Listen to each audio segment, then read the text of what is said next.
we are live. Let me get the overlay up. Alright, we're here. Welcome to the stream. We've got the Knickerbockers today.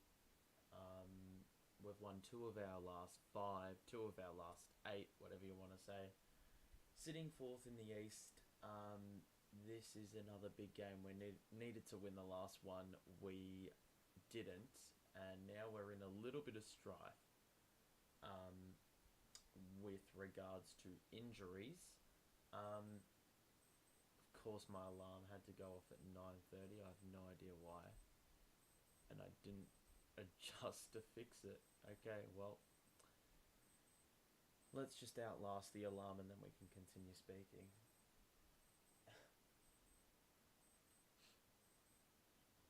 Alrighty, so we've got some quotes and some stats in here as per usual. Now, the topic today is Ben Simmons, and he has been the subject of a lot of discussion since that random knee soreness occurred. There's been rumours that Jacques Vaughan threw him under the bus. I mean, you can take that post-game press conference however you want to. But here are the facts. Ben Simmons is averaging less field goals than the following players, and you'll be able to see it here. Kenrich Williams, Kyle Anderson, TJ McConnell, Draymond Green, Steven Adams, Luke Kennard, Grant Williams, Brandon Clark, Kendrick Nunn, Javon Carter, Goran Dragic, THT, and Josh Hart. And if you know all of those players, they are all bench players, or they're starters that probably take the least shots on their team. Out of all the starters. So that is pretty abysmal from a player who you need to be taking more shots, especially in a time where we're missing our best player on the court. So it's very clear that whilst other players have had to pick up the slack whilst KD hasn't been around, Ben has not assumed a responsibility, which is a bit of a worry. But another stat at the bottom is that we have a negative 7.3 net rating, which is 4th worst in the league when Ben is on the court and KD isn't. So given that's been the case for the last 2 or so weeks, that's probably the exact or one of the direct reasons why we haven't won games. So there you have it. So even the defense, which was supposed to be decent with Ben on the floor, we're 20th best. So it's not atrocious, but it isn't, it isn't middle of the pack or better, which it probably should be. If we flip it around and talk about Clax, who once again got a career high in points, he has got, hang on, the microphone probably not close enough. Clax got 27 and 13 on excellent shooting splits. He is the 4th player in, the NBA era to average at least 20 and 10 on 80% shooting over a 5-game span. And he's basically put up those kind of numbers the entirety of those five games. Dwight, Rudy, Jared Allen, and now Clax, the 4 players to get it done. In his last 5, he's averaging 23 and 11, nearly 3 blocks, 81.5% from the field, and a plus-minus of plus 12, which is just ridiculous if you think about it, especially from a player who, there were question marks over what his role would be with this team this season, or, what scale, his impact would be. But it's very clear that he is now the clear 3rd best player behind, the 2 offensive firepower kind of players in Kevin Durant and Kyrie. So, yeah.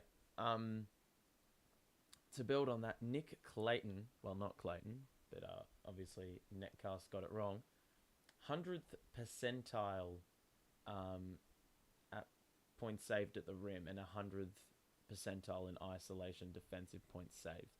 So he's just deterring every single shot that he's contesting, both at the basket and whether it be on jump shots, whether it be on, you know, um, drives, he's basically deterring everything. And this was a part of a little argument with Miles Turner, Pacers Muse comparing it. I mean, I don't really feed into arguments too much. I just find a lot of people just have really surface level takes and don't really do the research. But with regards to this, I mean, if statistics don't tell you what he's been able to do right this season and in a big way, then I don't know what is. The starting lineups you will see, well, we're missing TJ, Ben, and KD, so that forward rotation is cooked. I don't know who's going to play backup big minutes or forward minutes. I mean, I would have thought you start Utah in this game, but we're going with a very small lineup. Curry, Kyrie, Joe, Royce, and Clax. So, given Randall and probably Sims are playing, we are going to need to basically gang rebound everything. Because there's absolutely no way one individual player is going to box out Randall or Sims. So I do think we could get torched on the rebounding front as per usual, which will mean that we need to shoot the ball well like we did in the games against Philly and Detroit, but we can't be conceding 130. It's really that simple. That has been the problem. Basically, the entirety of this rough stretch. You know, we just haven't... KD's obviously really tall and lanky. And it doesn't matter what he weighs. He just provides so much height. And that does a lot of things offensively. That does a lot of things defensively. But rebounding is one of the big things that has been affected because of KD not being there. You know, it hasn't been as easy to get a rebound because you've got Royce as a 4 boxing out. And Ben's usually on the perimeter, always doing an inadequate job of boxing out. Kyrie's been on a tear in the last 5 games. He's averaging 37 points and nearly 8 assists. So you cannot fault what he's been able to do from a team perspective, but other players have got to step up. We saw Sumner score 24 a couple days ago. We saw Clax score 27, Kai score 40, and we still didn't win. Because simply put, the defensive energy was lackluster. Now we don't have players in TJ Warren and Ben Simmons. And usually those guys would be able to fill a few minutes. TJ Warren's been putting in some bad minutes, and hopefully the injury can allow a little bit of a reset for him, because he's been shooting the ball pretty poorly and not really doing much on either end. And Ben, well, I'm not expecting any change when he returns. But in terms of a defensive... Yeah, from a defensive standpoint, we need him. For a game like today, we need him. But we don't have him. So, look, I don't know what Seth Curry and those guys are going to be able to do on the defensive side. That's where the worry lies tonight. And given we conceded 30 plus in 2 games in a row with basically our full team, that's a little bit of an issue. That's a little bit of a concern. But players like Joe, who have really stunk it up defensively in the last couple of games, they need to deliver today. Royce needs to deliver. We can't have a game where... I don't know what the shooting splits between those 2 players were the other day, but it wasn't good. Off of memory, it wasn't good. I'll have a look. So the game against the Pistons, well, it was in a game where we scored 120 and conceded 130. The offense hasn't been a problem, but the other day we conceded, well, we let 8 players score in double figures. And they got 15 offensive boards and had 26 free throws. We had 16 turnovers in that game. Morris shot 2 of 9. He's got to be better than that. Sumner was really good and only got 19 minutes, which was a bit of a crime in hindsight. Joe and Royce combined for 4 of 16 from the field. So granted, Ben wasn't doing much, but and TJ Warren, but those two really need to lift. Because apart from 3 players having 20 plus, no one scored in double figures. And it was a really weird rotation Jacques Vaughan put out. He played 11 players in the first quarter, which was a really weird decision to make. But I'm not going to slate it. Because, well, what's the point of that? It happened 2 days ago. So hopefully we've got a little bit more of a defined rotation.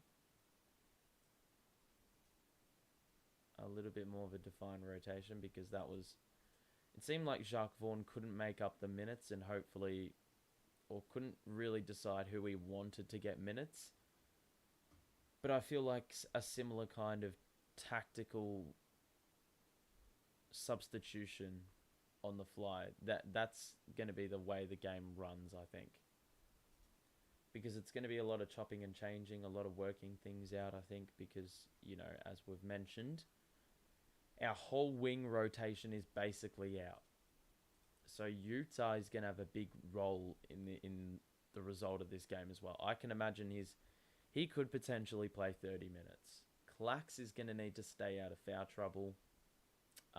Royce picked up 6 fouls the other day. He's got to be better than that. But we'll see how we go. If you are new around here, make sure to say hello. And if you're not new, say hello as well. Hope you're all doing well. Thank you for tuning in. We sometimes get good traffic with regards to these streams for national TV games, and it really depends if you want to prioritize the ESPN broadcast over mine. That's all it really comes down to. But if you have tuned in for this, then fair play, and thank you for tuning in. If this is your first time, welcome, as we've said. So, the Knicks are starting Brunson, Grimes, Barrett, Randall, and Sims. I would imagine that Royce or Joe are going to pick up Sims, but that said, I'm very scared. I would imagine Coach Thibs or Tibbs, whatever you want to say, would have definitely said that, because I reckon Clax is going to pick up a Randall. They probably thought that in the back of their mind, and they said, well, Jericho, you need to attack Joe and Royce and crash the offensive glass at every single opportunity, because the opportunity is going to be there. And you're going to have a good chance of winning it. So we've got to be very conscious of that, I would imagine. So here we go. We're not too far away from the opening tip, and hope you're all doing well. It's a much earlier start than usual. Usually the games start a couple hours later, but we're getting ready to kick this one off. And hopefully it results in good fortune. But we've won 2 of 6, I do think. Or 2 of 8, sorry, which is not an ideal mark. Watching ESPN but listening to me better commentary. Thank you. Much appreciated. Okay, we're going to get this one underway very, very, very shortly. Equip ourselves with the headphones, and we'll be ready to rock and roll. But we're so, the team is so small. Oh my life. I mean, we've kicked things off and the Knicks win. Let's see how we go. It's going to start with Brunson, who's played some really good basketball for the Knicks. Attributed to as one of the reasons the Knicks are playing above 500 basketball. But Royce has got the assignment on Randall early. He's going to get it on the outside, shoot the 3 and miss, and Clax with the rebound. So Randall is so hit or miss. Royce is going to handle the ball, and Kyrie's going to get an off-ball screen set for him. He's now doubled. Corner for Joe. 3 is off. Rebound Kyrie. Shoots the midi and is short on that. Can I speak louder or sound low? Again? Damn. Okay, we'll do it at the break. Randall. It's probably because I'm speaking quietly. Joe immediately tries to reach. It's going to be shots. We can't be giving him free throws in a game like this. We can't be giving him extra opportunity. I can tell you that. Let me get the volume up a little bit. Okay, that'll do it. If it's still quiet, you probably just need to put your system audio up. Randall misses free throw 1. Joe is a foul machine. Well, yeah. 100%. But he's just going to have to bite the bullet today, I think, and play some proper good defense. He actually was a much improved defender, but he's just lost his way a little bit, and that's probably come with a lack of continuity. So Seth Curry going to bounce past it to Clax on the outside. Fake the handoff to Seth. Instead, give it to Royce. He's wide open, and he knocks down the 3, and that's what we need from Royce. Only 1 made field goal last game. He's going to need to play exactly like that and knock down the shots when they're given to him. Grimes to Randall, and now to Brunson in the corner. He drives baseline.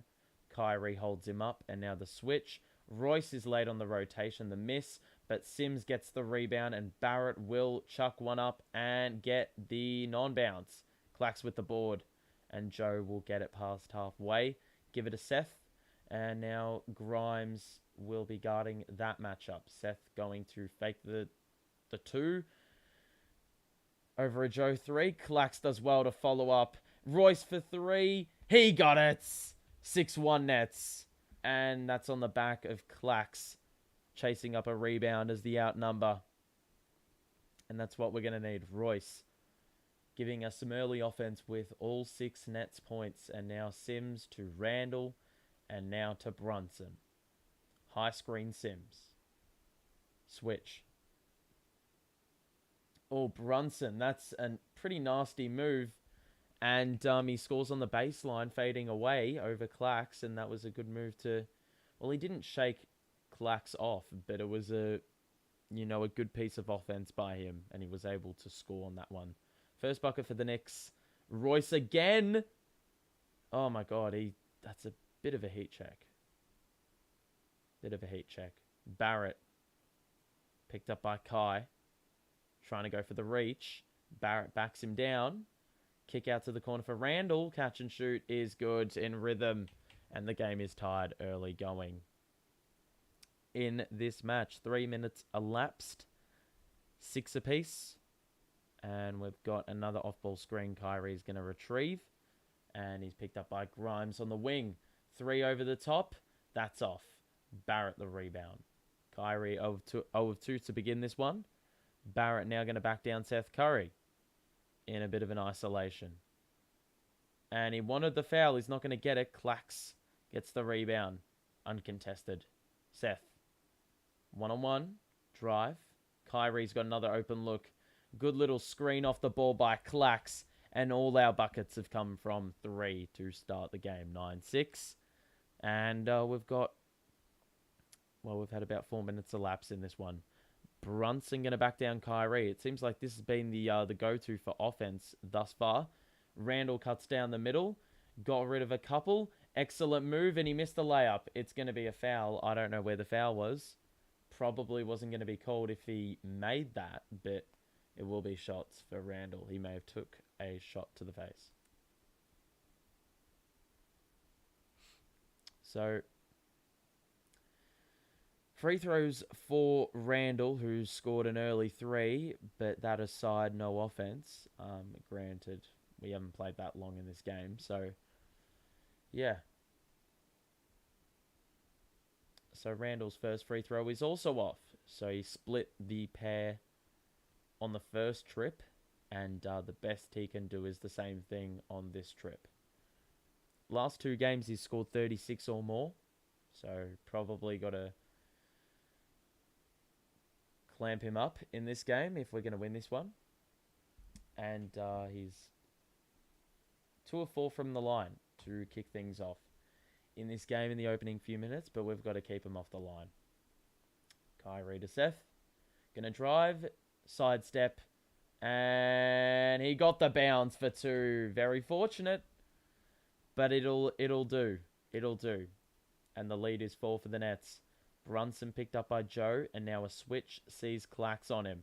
Randall now on Joe, edge of the key. He's going to shoot the mid-range. No, he's not. He's going to pass it up to Barrett. I don't know what Kyrie is doing, but that was exceptionally wide open for the Knicks. Kyrie cannot gamble. 1 pass away. Seth into the paint. He's blocked. And Barrett with the board. And they break out in transition. We have the numbers, but Randall's going to shoot a 3. No hesitation. That's off. And Sims flew over the top. And it will be an over the back. So I believe Sims is a little bit prone to fouling. So maybe that's something we can exploit. But they do have a number of options on the bench. So a 1-point game for the Nets. It's been pretty tightly contested to open things. Bit of back and forth. Kyrie's got it. He's going to be guarded by Grimes, who has done well here, but Kyrie navigates his way to the basket and scores for 2. And it's 13-10. Brunson. Going to facilitate. So a good bruising screen by Sims. And now a little bit of switching off the ball. Brunson drives on Royce. The flip is good. And Royce has got to be better than that. That was just way too easy. Kyrie. He's got Royce. He shoots the mid-range instead. And swish.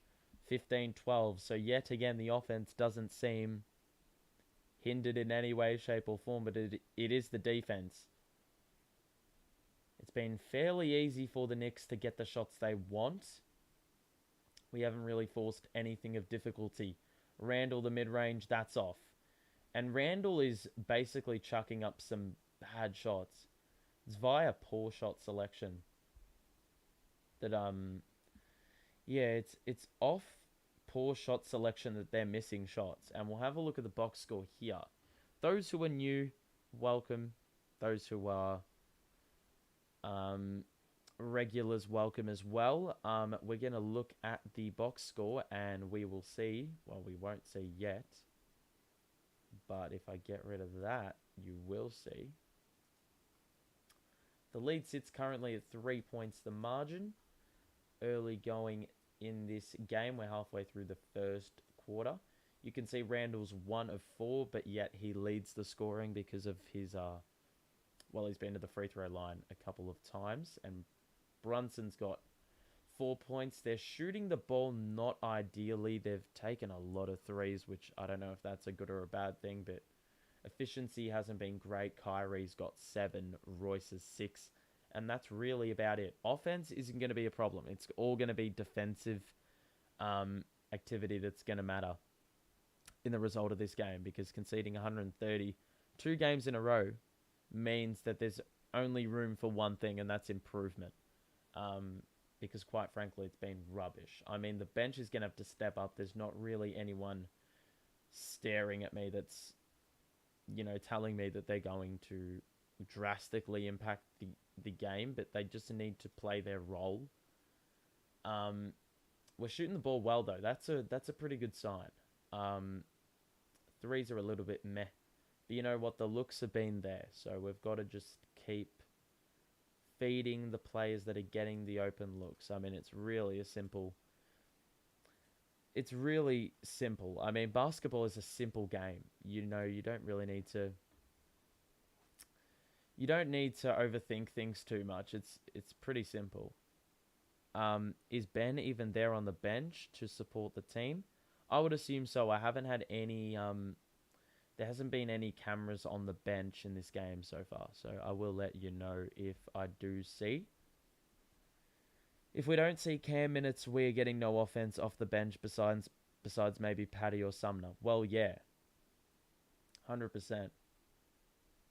I mean, granted, last game, we didn't get Cam minutes and what? Yeah.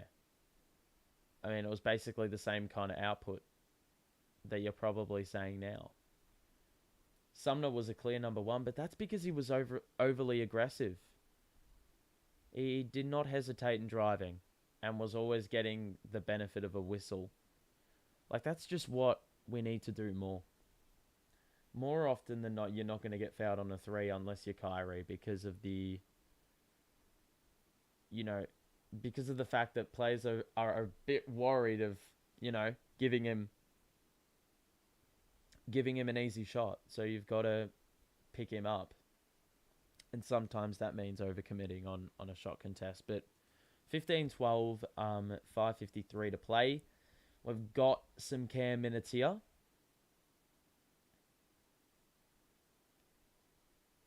So, yep, we've got Kevin Durant obviously out. We've got TJ Warren out. We've got Ben Simmons out. It'll mean there's an opportunity for yet again players to step up, and they need to do that.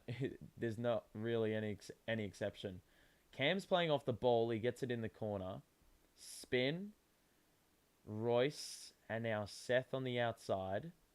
Got Grimes on him. Going to shoot the contested two, and that's a rainbow jumper.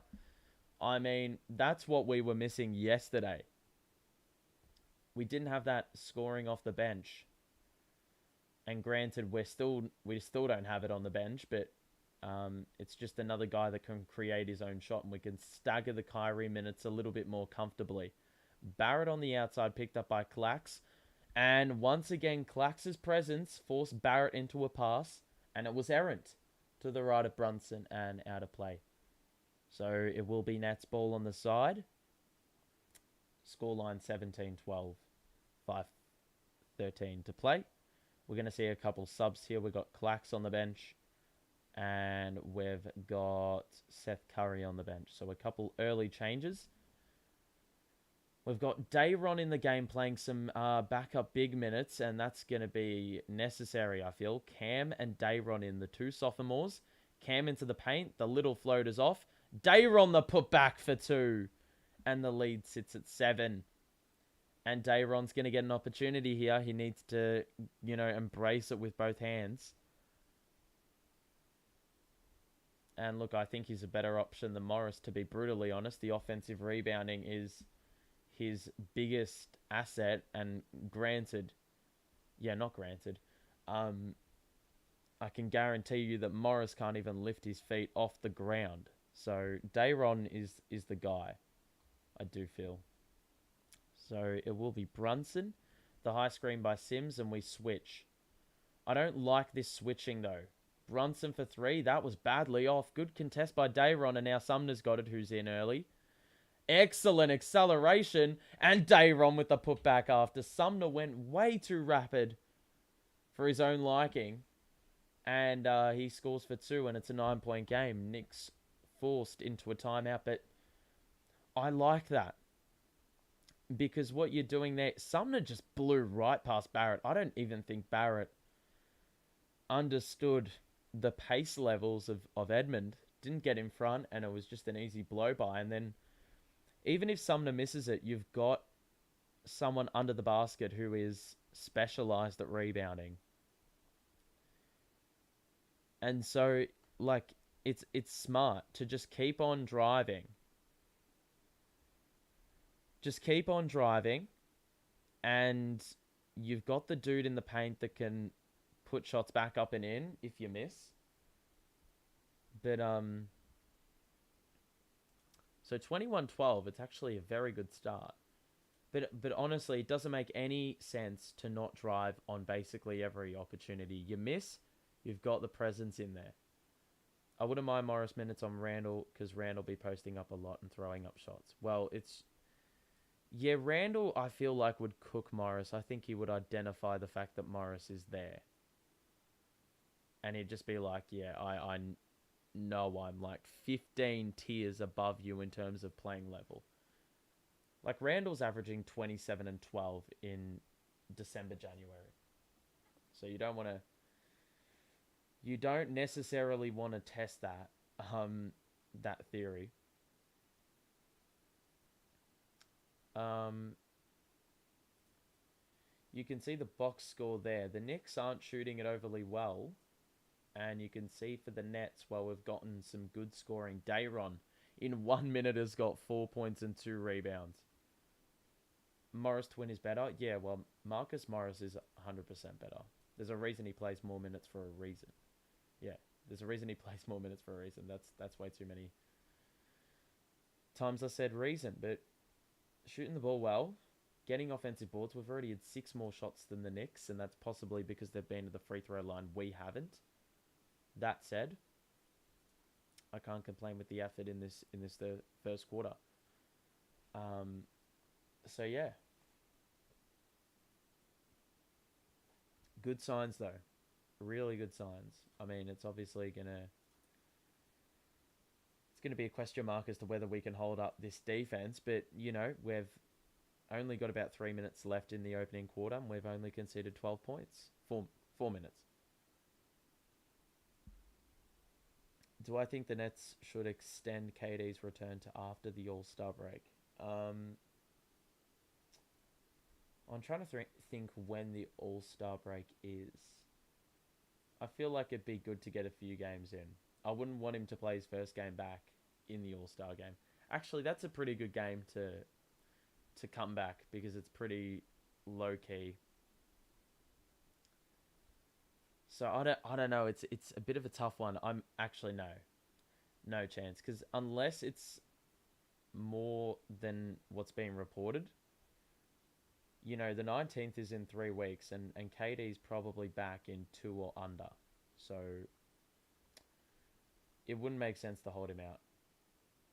But 21-12, Randall gets it from the inbounds. They're playing their starting lineup still, the Knicks. Excellent extra feed by Grimes, but it was cut off by Cam, I do believe. And now the youth combine. Kyrie in the corner. Gonna back down Brunson. The spin, then he went the other way. Sumner on the wing. Got Barrett on him. Cross into the paint. Feeds Cam. It's good defense. Cam in the corner. Bounce past Kyrie, and that wasn't there. And we're going to run out of time. So it was good defense by the Knicks there. That's exactly what you want to see from them. But like Sumner was held up, Cam was held up, Kyrie was held up. We never actually got in the paint or like in the restricted area. So that's credit to the Knicks for, being able to manufacture a shot clock violation. Hartenstein's in the game. So Dayron, you're going to have to hold up the fort in the paint there. Randall's got Royce on him, and he's currently in an isolation. Randall faces up, gets into the paint. Dayron's right there. If needed, Royce nearly gets the steal, then he does, and Sumner is going to draw a foul. Randall picks it up, but Royce, excellent work holding down Randall. Much like the possession previously on our end, they never actually got in the paint, and Dayron was there for the help if Randall got by. But Sumner did well with the help defense there, picked up the steal, and now the Nets will get into an offensive set. Let's see if we can get the lead out to double figures. Yes, we can. Patty Mills with the mid-range off the screen, and 23-12 the score. Is Clax okay? Why is he sitting so long? Clax deserves a break. Let's be real. Brunson got Sumner on him. I love this assignment. Quickly for 3. What is Patty doing? I have absolutely no clue why Quickly was so wide open, like one pass away again. Like, Patty was in no man's land there. He wasn't impacting the play. Nor was he you know, close to his, defensive assignment. Didn't really make any sense there, that possession. But regardless, 2:36 to play, 23-15 the score. Dayron gets it in, and now they hand off to Sumner, and now Sumner will drive. Good move, but he missed the layup. That was a pretty good move by Sumner. He got rid of the defender. Oh, that's an interesting pass by Randall. A bold move, and another turnover for the Knicks. And now Cam Thomas to Mills. Shoots a three in the face of Brunson, and it's no good. I mean, that's rubbish contesting.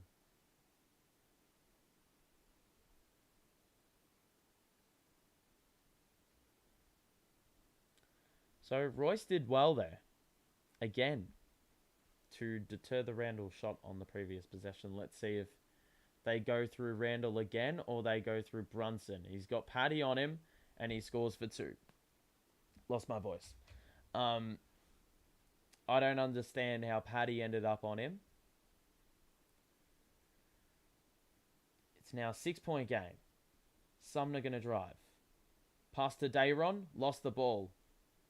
And that's basically what Clax was about 2 years ago. Randall the kick out to Brunson. The drive. Patty jumped. Kick out. Grimes. They're going to find Randall again. He faces up Royce. Good work by Royce. He forced Randall into a mid-range turnaround, but he's got that as well. And the score's now 23-19. So Sumner's done pretty well getting into the paint, but he's missed a couple opportunities at the rim, and Dayron's been a little bit fumbly with the ball. Cam is going to get fouled, and it will be on the reach. So I'm not sure if we're in the bonus. I don't think we are.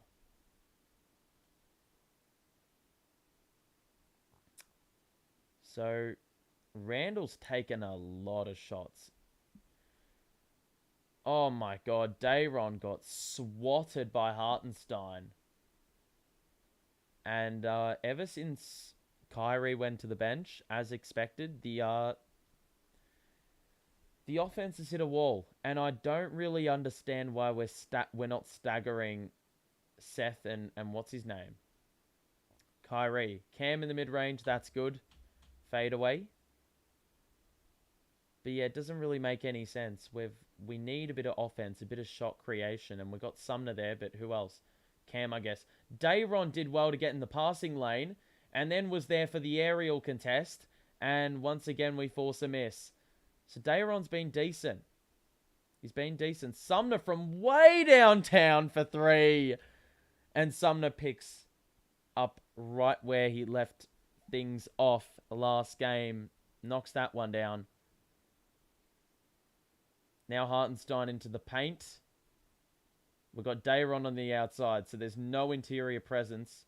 Randall. Skip pass to the corner, and Grimes knocks down the three.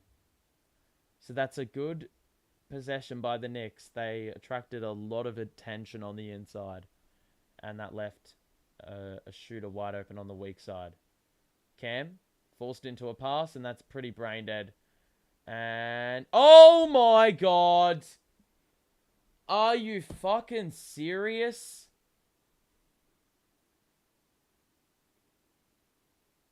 McBride just knocked down a three from half court banker. But the question is whether he got it off in time.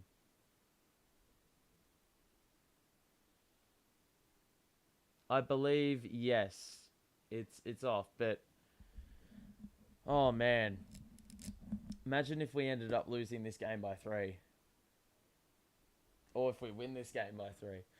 It'd be a case of what could have been. But the quarter's over 28-22 the score. The defense has been pretty good. Despite that lack of size we've got. You can see the Knicks are shooting the ball pretty well. They picked it up a little bit late. They've gotten 7 from Randall and 6 from Brunson. That's to be expected. And then for us, well, we're shooting the ball well as well. It's been a good performance. Dayron's been decent. He's gotten in the passing lanes. He's anticipated a few things, which is good. He's been contributing to stops, and the good thing is that every single player that's gotten minutes and stepped foot on the floor have scored. And we've gotten 7 from Kyrie in 9 minutes. Royce has played all 12 minutes of the opening quarter, and well, he's been pretty damn good on Randall, I would have to say. There's been a couple bad shots in there that's been a direct result of what Royce is doing on the defensive side. So, yeah, but we've got some work to do here. Overall, though, a good start. Very content with the start, I would have to say. I think it's going to be interesting to see what the Knicks do without Barrett and... No, sorry, not Barrett. Randall and Brunson on the floor. Because those two have contributed to over half of their points. Cam's skills not quite matching his confidence. A couple of pretty stupid attempts. It's just more, he goes into a drive and then realizes what he's done, but he's already halfway into the shot routine that he then turns the ball over because he passes it midair. So he's just got to be smarter than that. Like, it's not... It's just cleanliness. It's everything that Cam does usually is pretty clunky. And that's obviously a thing that comes with time. As we've seen with Clax, it took a number of years before Clax has just become so smooth on the interior with the way he's able to catch the ball.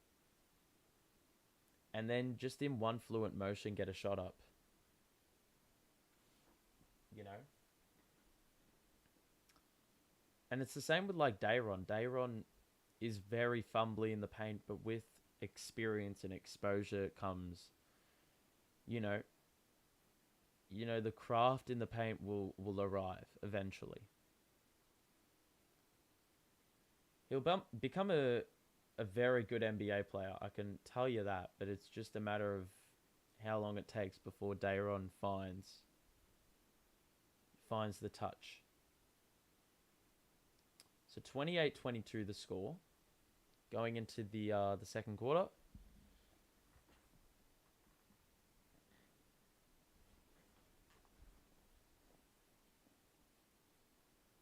Damn, the Knicks are first in second chance points. We have not been killed there at all. So Kyrie, we got Kai on the floor, Clax on the floor. Utah didn't play any first quarter minutes.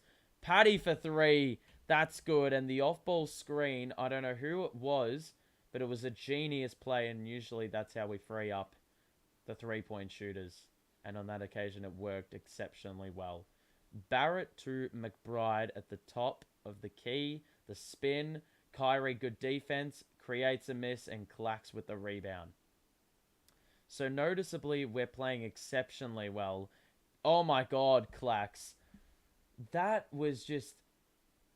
He's going to get 2 shots here, but Clax took it from the top of... No, not even the top of the key, the halfway line. And then just basically said, I'm going to get to the cup here. And used that Euro that's worked so well this season, and it got him to the free throw line. So shots for Clax here, and that's the mindset we need. He makes free throw 1, and the more he can do that, get to the free throw line and score, whew, he's going to be one heck of a player. I'm already facing the cold, hard truth that we're probably not going to have him beyond next year, because he's going to be an unrestricted free agent.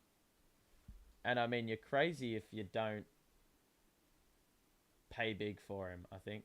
Barrett, airball, Utah with the rebound. We've done very well to, control the rebounding side of things as well, which I thought was going to be a huge worry.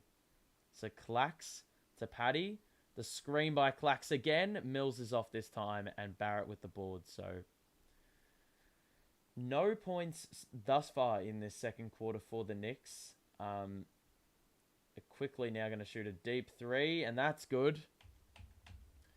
And I don't understand the mentality behind going under the screen. Quickly is such a streaky shooter. Kyrie is fouled by McBride, and it will be a side out. But 7-point game thus far.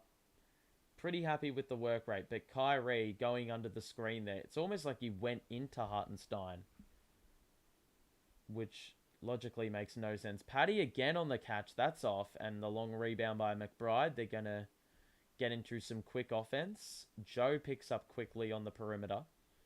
1-2, and now quickly the 2. That's well off.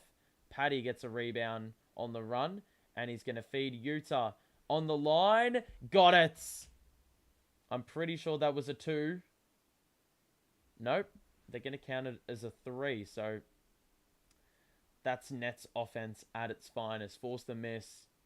Breakout and transition. Score in rhythm. Barrett for 3. He responds. And he's also a streaky shooter as well, but he's been better in recent memory. Mills. Kick out. Utah again. Got it!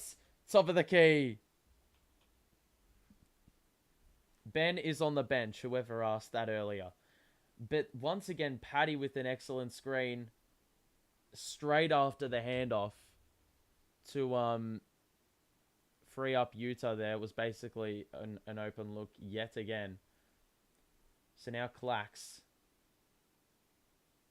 Kyrie, good change of direction, gets in the paint and missed it, but it's going to be a foul on Toppin, who's checked in. And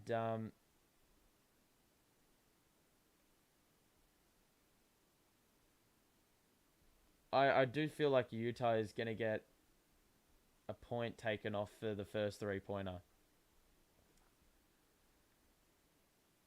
So, shots for Kyrie at the free throw line. He missed with the left hand, but he's going to get the benefit of 2 shots because of the foul. He was hit on the arm, and Kyrie, man, what the fuck? The free throws. He's missed a couple here and there to, you know, kick things off in the last couple of games, but free throw number 2 coming up for Kyrie to split the pair.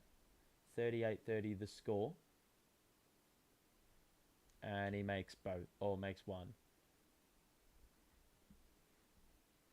So Barrett, going to post up Joe. You need to hold your own here, Joe. Good defense. Joe got dispatched. Hartenstein nearly got the board. Utah swoops.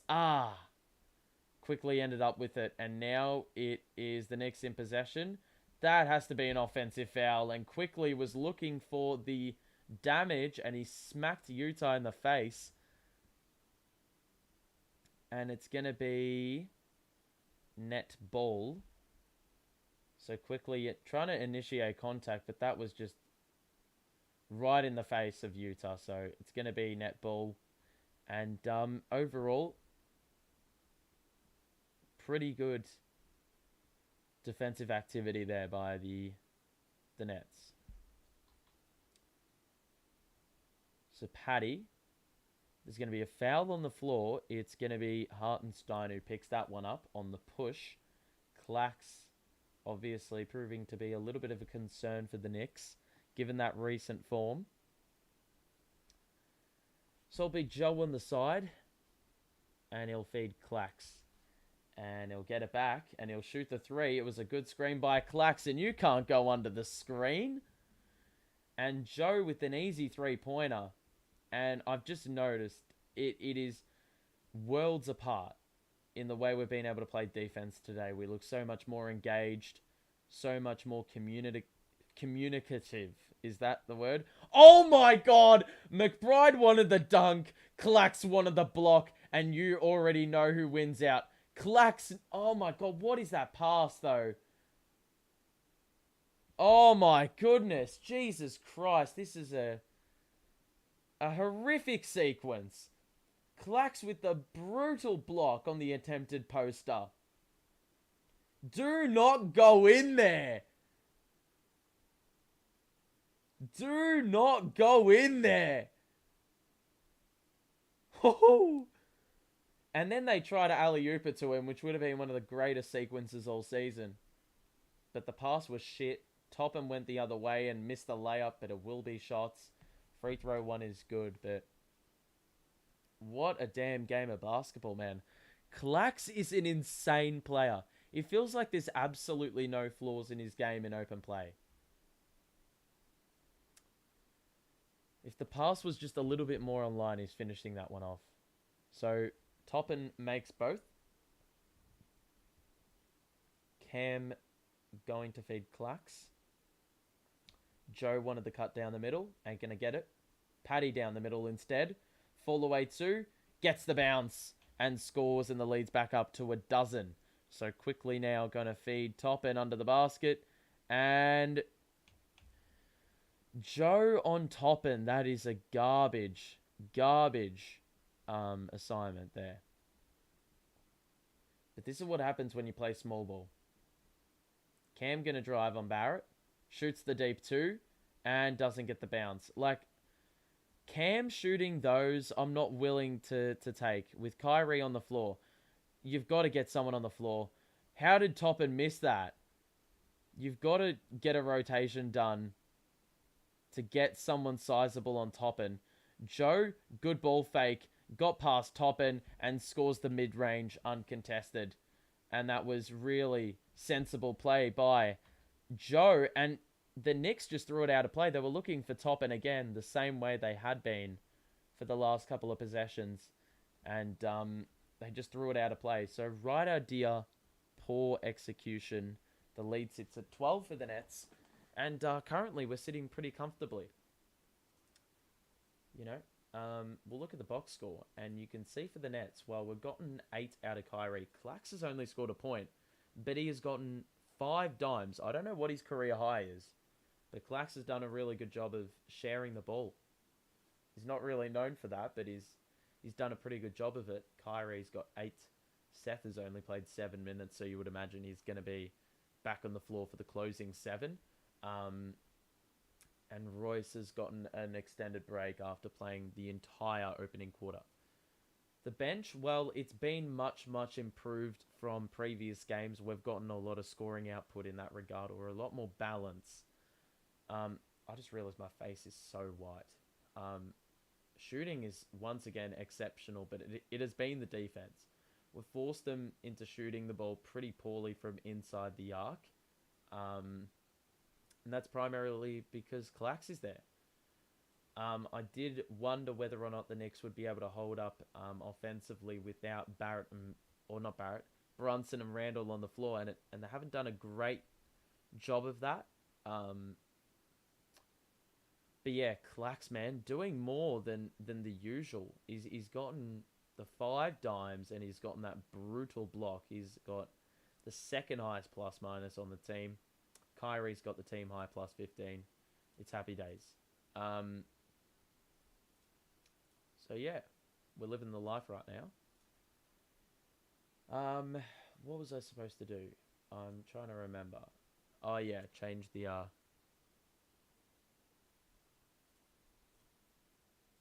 I need to lower the exposure.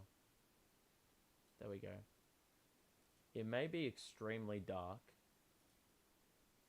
in due time, but okay.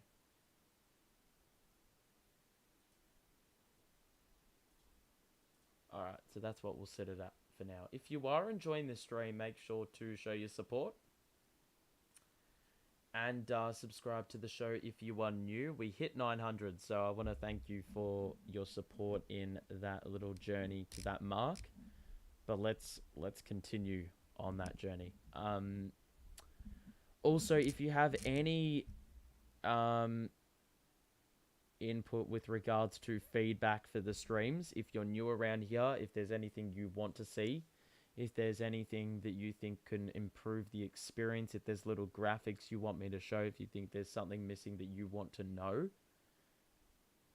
apart from obviously the game coverage itself, then make sure to let me know, because I'm more than happy to add more stuff. I'm a bit of a graphics junkie.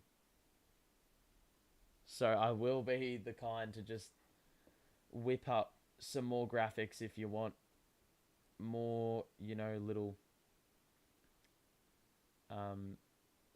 bits of information. Obviously, I'm talking about, like, we got the box score overlay, we've got the Twitter overlay that we had pre-game, which I added in the last couple of days, but we can do more than that. We have returned. Patty Mills is going to not shoot. Cam nearly lost the ball. Oh my god, Cam. Just fucking pass it. We got one to shoot, man. Seriously. Oh my god. Cam did not mean that, and he knocks down the 3 in the Knicks defender's face. I mean, that was the most garbage offensive possession out the timeout. We didn't even get into a set for 23.5 seconds. Cam puts up a 3 and we knock it down. So, bloody hell. Brunson into the paint. Shoots with the left. He misses. Kyrie the board. And we can get it to Cam. Early offense. Euro. Kick out. Mills. 3. Corner. Off. Dayron! Dayron, that's his 3rd offensive rebound. He's got 6 points. All his buckets from the offensive boards. Comes in, immediate impact. And we're last in the comp for second chance points. They are first, and we are walloping them. Well, not really, but we're neutralizing them in that area. Brunson in the corner. Gets past the closeout, shows the ball, faked the pass, and scored for 2. So Kyrie. Utah. Oh my god, how was it that easy? That is hideous defense by the Knicks. We had a 4-second offensive possession there. All Dayron did was set a screen. Utah utilized it, and the open 3 presented itself. We've now got a switch with Brunson guarded by Sharp. Randall now picked up by Utah, top of the key. Randall into the paint. Spin. Make. And that's good creation. So 54-38. Final 5 minutes of the second quarter. And we've got a moving screen on Dayron, who is a little bit prone to doing that. So that's not ideal, but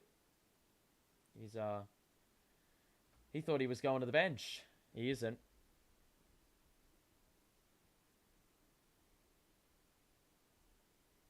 They've actually got Jacques Vaughn on the mic.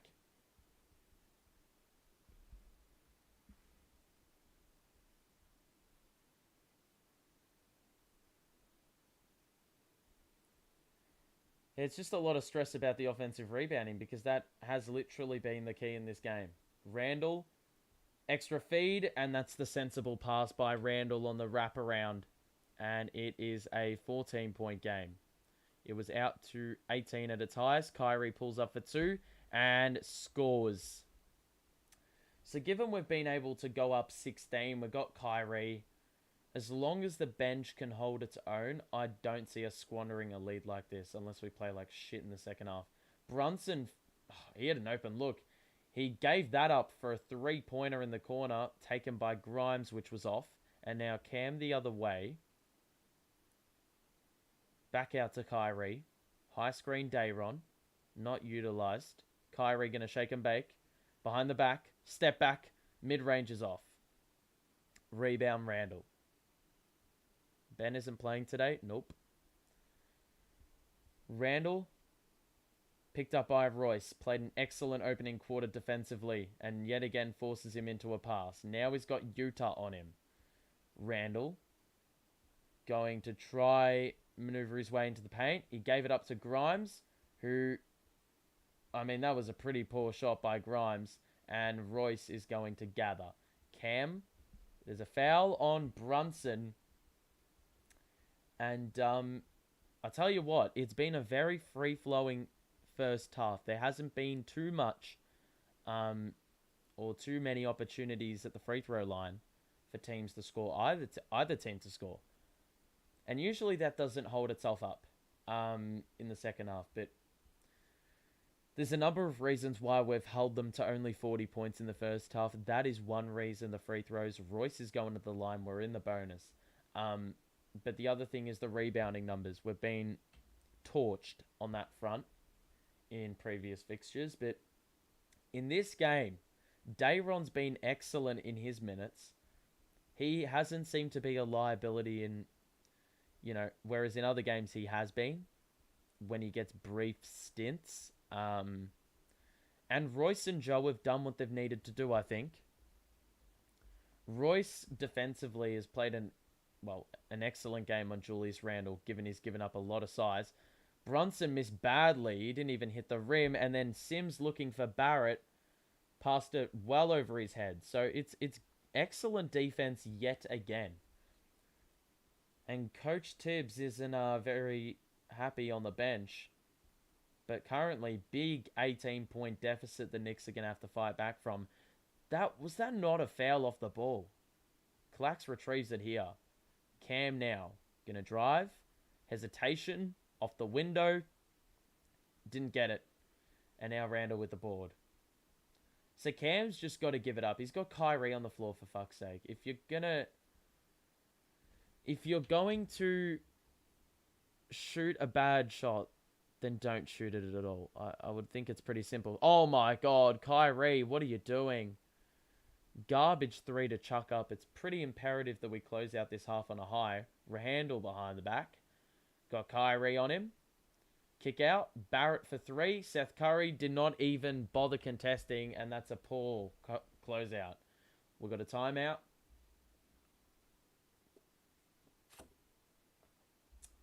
And as Jacques Vaughan knows too well, you've got to call a timeout when there's a little run going. And right there, couple possessions, pretty poor. So amazingly enough, I would say that Royce has played the best defense out of anyone on out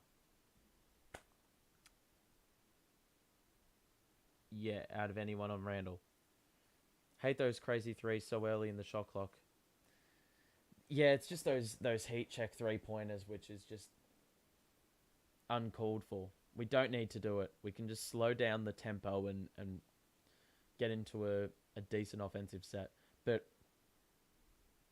amazingly enough, I'd probably say that we play better when we move the ball quick. That's probably why Kyrie chucked it up. Flagged a little opportunity to get an open look in there.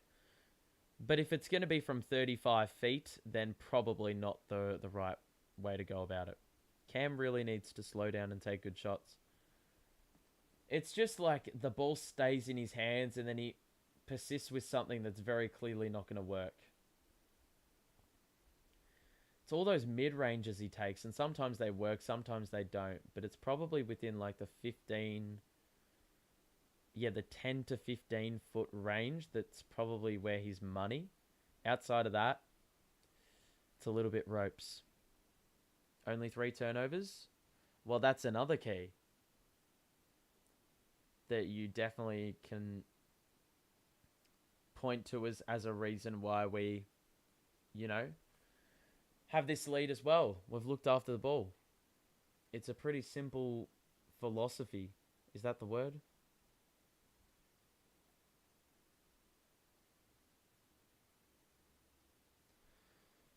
So I'm not going to say anything because there's a half-court shot happening here.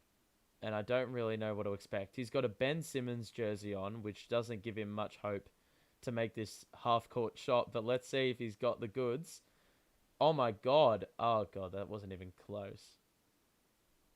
He needed a bit more lift.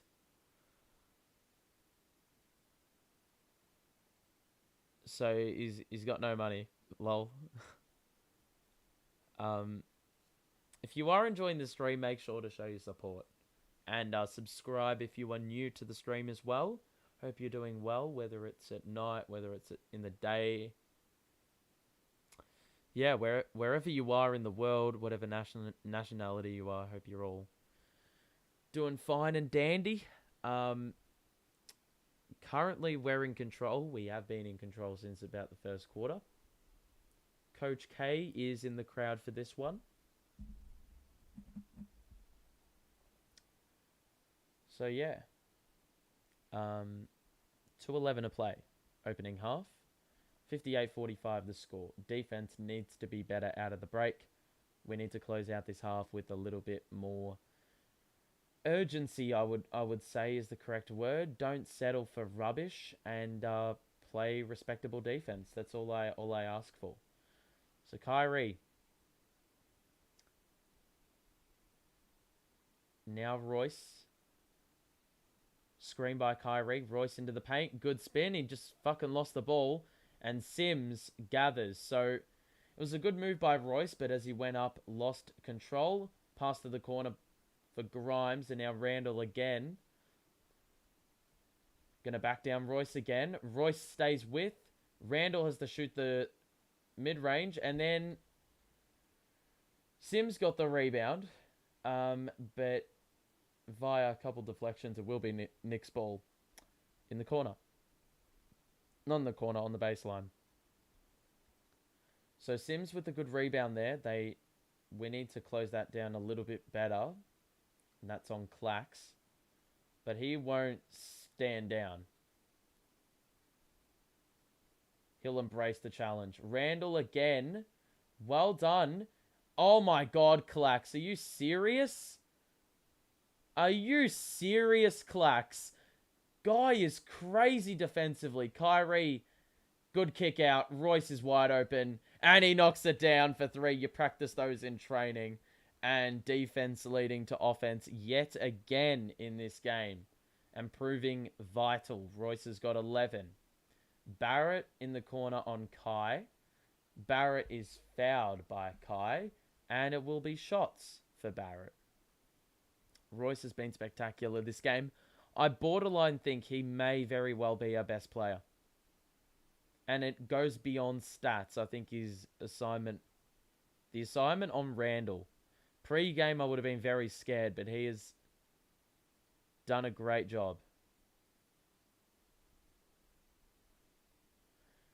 Gee, Thibodeau has been... Oh my God. We have a number of technicals happening here. First it was Coach Tibbs, and then it was Randall. Kyrie makes the free throw, and he'll get another one because they both got picked up for technicals. So Royce did well there, and then Clax.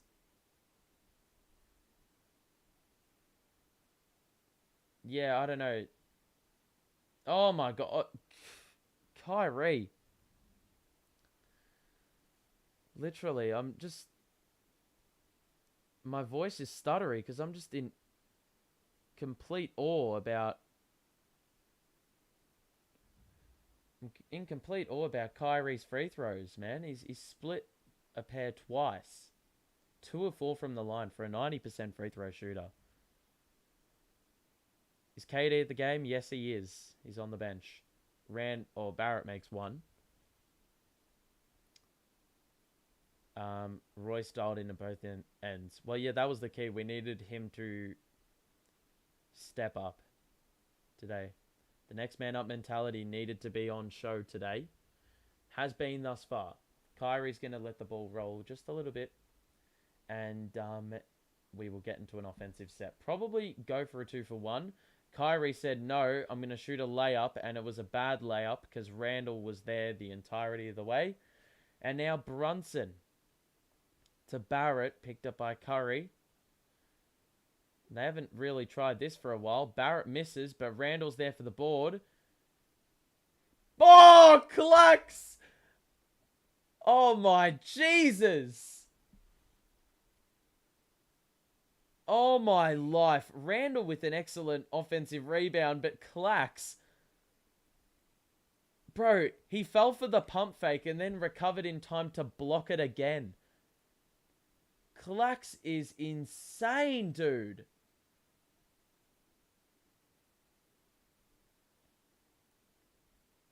Clax has got more blocks than points in this game. Jesus Christ. So 62-47. They're going to get it to Grimes. Dayron's in the game. What the hell? Dayron and Clax. What is this lineup? Are we trying to stop the offensive board? Oh, that's an excellent defensive stop, but what the hell were the Knicks doing? They got the offensive board. Brunson at a wide open 3 for like 5 seconds, and he passed it up. They're going to have to shoot. 3 to shoot. 2 to shoot. Barrett, the push shot. He got it. And 1.5 to go. Royce. Get the shot up. Oh. So, we did well there to force an initial stop. But,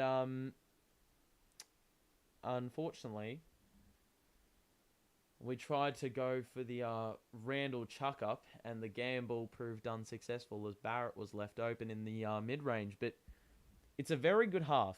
I just realized I had the first quarter thing on. So that's excellent news. Amina, hope you're doing well. Clax is what Knicks fans thought Mitchell Robinson would be. I don't know what Knicks fans thought Mitch Robinson was going to be, but it probably wasn't this. I mean, Clax is playing like a borderline all-star right now. But we'll look at the box score, man. Clax has got one of the most unconventional stat lines in his career, you would say. He's got 1 point. He hasn't taken one shot, but he's got 3 blocks. 3 blocks. Crazy stats for Clax, but Kyrie's got 11. We've scored 62 with Kyrie not playing an overly efficient game. He's played 21 minutes though, so it's going to be key that we get more out of Kyrie in the second half. He scores 20, we win this game. Has Ben ever blocked anybody? Probably via the DMs, but in terms of the NBA, probably not. How am I? I'm doing pretty well. I mean, we're playing a pretty good brand of basketball, so that's really helping cheer up the mood. Knicks fans are delusional. Well, yeah, we don't need to discuss that at all. This was a great quarter. We just need to improve the post defense. A little bit too many inside shots. Well, that's to be expected. But back like at the end of the second quarter, it seemed like they clawed back a little bit in terms of the offensive rebounds. So we just need to ensure that we keep them, at bay.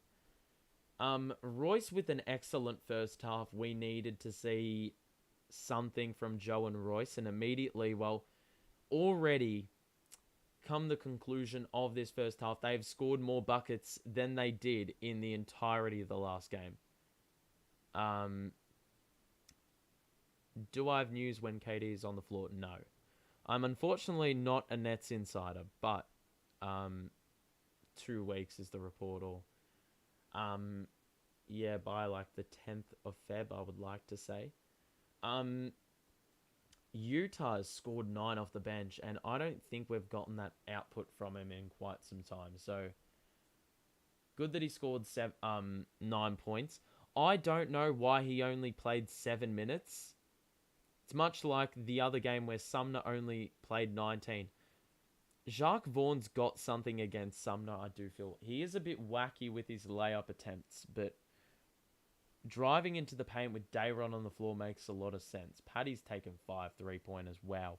But overall, we're getting output from basically every one of those plays. Last game, the same could not be said at the halftime break. There was, I guarantee, probably one player with over 5 points, and we've nearly got the entire team with more than 5. But here's the big number.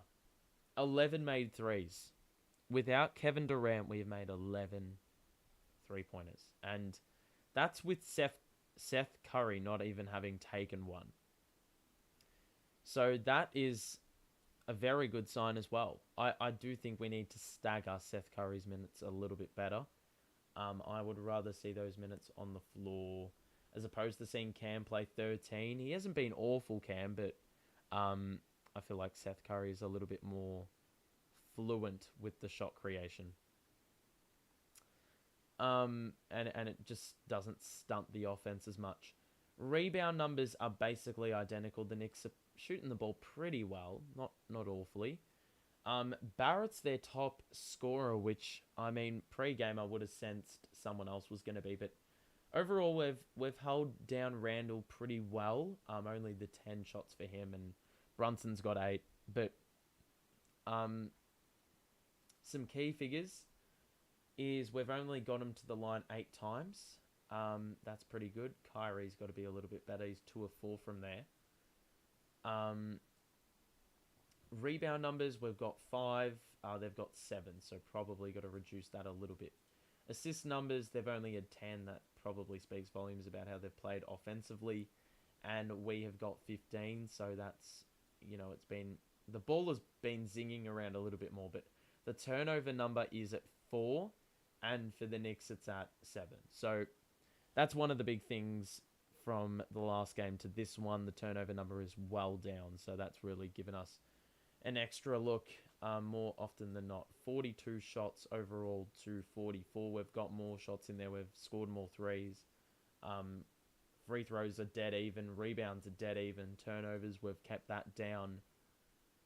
Can't complain with this first half. But thus far, I think Royce has played really well. Is equal top scorer for the Nets. Is defensively done well to keep Randall at bay and not really get those shots that he wanted.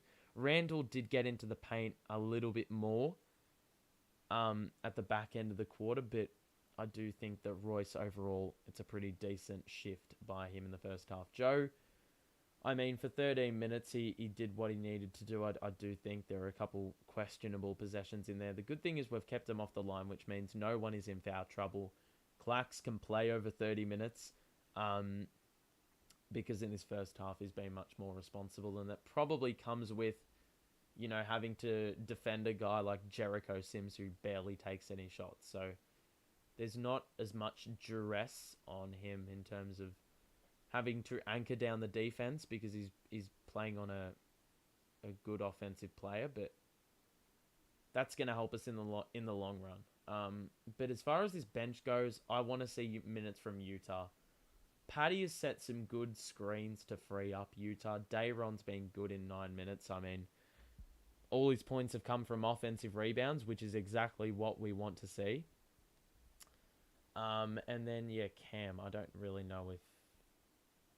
Yeah, I don't know. He's just one of those players you can't really get a gauge on. But in order to win this game in the second half, we just need to continue more of the same. What happened to TJ Warren? He's out. I think he has a contusion. And he did get a knock last game.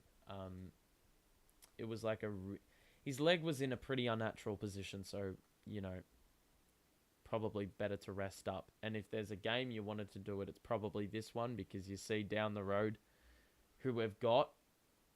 It's probably better to be a little bit more conservative. If you are enjoying the stream, make sure to show your support and make sure to subscribe as well. We will be back in a couple of days' time for Nets versus Lakers. That's a big game. And I don't know who the hell is going to guard LeBron, but best believe probably isn't going to be Clax. It's going to have to be Royce probably, and he will get cooked, I do think. So yeah, I don't know. But overall, good first half. Pretty good first half. There's work to do, but yeah. KD will be back on Feb 13 against the Knicks. Oh, maybe. That's probably the timeline we're looking at, I would say. So I wouldn't imagine we've got too long to go before the start of the third. Then again, usually the breaks are extended a little bit longer with the national TV games, but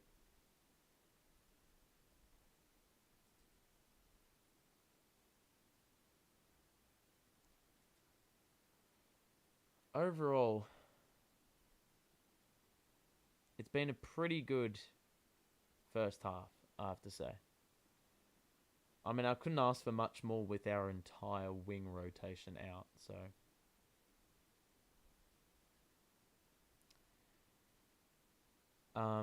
yeah.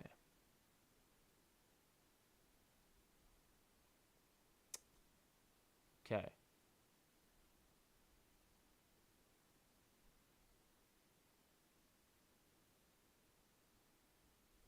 But overall, I'm actually pleasantly surprised by what Dayron has provided in this first half.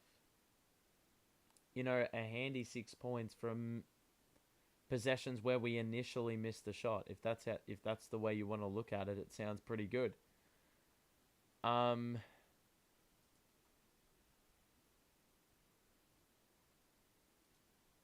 yeah, decent stuff in the first half. In Royce we trust. Well, yeah, he's got a big assignment in the second half. His play on Randall, actually, in terms of keeping him at bay, that's gone a long way as well. Randall has scored 35 or more in the last couple of games. So to hold him to 11 in the first half on 40% shooting, that is exceptionally well done.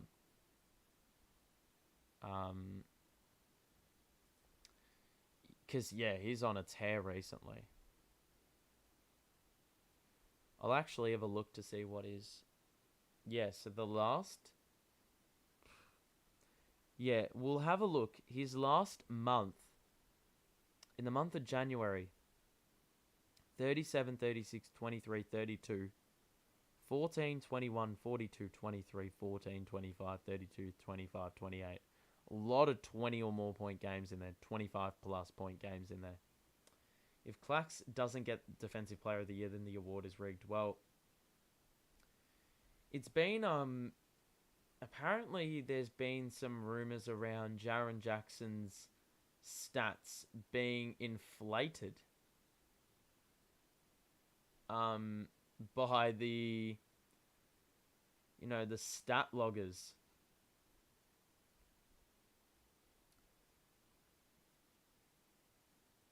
Good evening, Nassau. The Bahamas is in the house. Outstanding stream. How about them Sixers? Well, good evening to you. Crazy we're reaching the Bahamas. Thank you for the feedback on the stream. But about the Sixers, Joel Embiid is a crazy man. They were getting flogged at halftime, and then he just comes out at the second half and makes a statement. Down 15, they properly dug in, and they're on a tear right now. Jokic was good, but he had 7 turnovers in there and didn't have as much impact as you probably want to see in a game you need to win. Really weird the Bones Highland has been put up for potential trade talks. He'd be pretty interesting at the Nets. We're not going to get him, but a name that I've seen float around is Josh Hart, and that's a pretty good player that I wouldn't mind getting in. Can shoot a 3, can play defense. He's a bit like Royce in the fact that he can play or defend taller. Embiid, though, I mean, 47 and 18, 6 offensive boards, 5 assists, 3 steals, 2 blocks. I mean, 4 threes, shooting above 50% on 31 shots. That is just crazy efficiency. And in a game where he's what? Plus 14? I guarantee you that plus minus number was probably not that pretty at halftime, but he's a beast. He is a beast. So, fair bloody play if, you come back from 15 down and just destroy the opposition in the second half, especially the Nuggets, who, are the top ranked team in the West, if I'm not mistaken. We're going to get into the third quarter very shortly. With a win today, the Nets will make inroads on the Bucks. The Lakers have got the Celtics. So a loss for the Celtics would see the Sixers inch a little bit closer to that 1 seed. It's crazy how we were very close to the 1 seed about 2-3 weeks ago, and now we're 5 games back. Things can change very, very quickly, but currently sitting in the 4 seed, the game is about to kick back underway.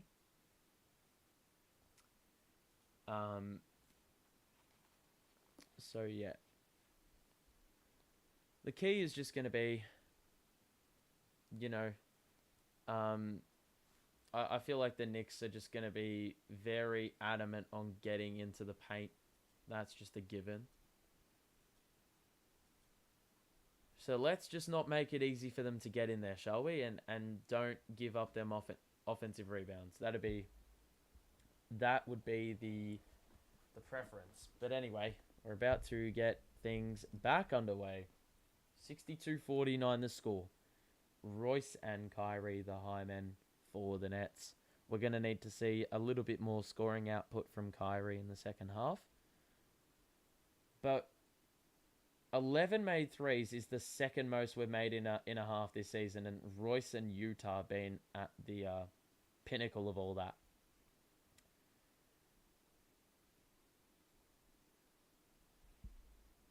Damn, we got 30 points from our bench on 7 for 10 from 3. That is nuts. That's output we haven't gotten all season. So Curry, the high screen, Clax, the screener. Curry is long on the mid-range, and Brunson with the board. He's going to direct traffic. Got a bit pissed off at where Sims was going. Brunson with the kick out to Grimes. He's wide open. He missed the 3. Barrett with the board. And no box out. So that is the concern. Heck, that's not even on one of their taller players, and we couldn't box it out. Kyrie to Royce. Doesn't shoot the 3. Gets in the paint. Extra feed. Clacks with the dunk. And he wanted the foul. He got hit on the head. And he doesn't get the whistle. So Royce, if he's not scoring, he's got to be doing that. He's got to be playmaking. So Clax, his first field goal of the game. Brunson is off with the left hand. And now it's Kyrie who will dribble the ball up. Pull up for 3. Way downtown. That is not the shot. And Sims with the board. Kyrie got to drive into the paint. That's where he's most damaging. He's tried that a couple games, or a couple times in this game. Randall tried to do the same thing the other way, except his was well uncontested and probably more high percentage. It was off. Joe, back to Kyrie, into the paint. Extra feed, same result. Clax with the reverse. And Kyrie is just, that's the sensible team play yet again. And both Claxton baskets, as has been the case for a lot of this season, has been as a result of dump-offs. Barrett off the window with the left. That's nice and smooth. So Kyrie going to get a couple screens set for him in the early offense. Joe on the wing. Kyrie for 3. He's off. Seth Curry long rebound and a second possession for the Nets. Joe into the paint. Extra feed again. Kick out. One more. Kyrie did not shoot the 3. Royce to Joe in the corner. And that is excellent ball movement. It will prompt an early timeout. It wasn't even a 3. It was toe on the line 2. And Joe's not happy. But Joe with a good pass to Clax. The kick out of Seth. One more to Kyrie. Had an open 3. Didn't use it. Then out to Royce.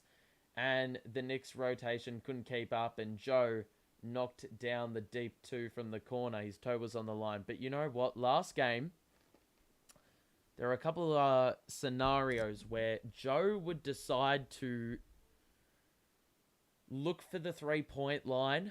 Look for the 3-point line as opposed to shooting the ball in motion even if his toe was on the line. On that occasion, he's shooting the ball in rhythm and he's not missing.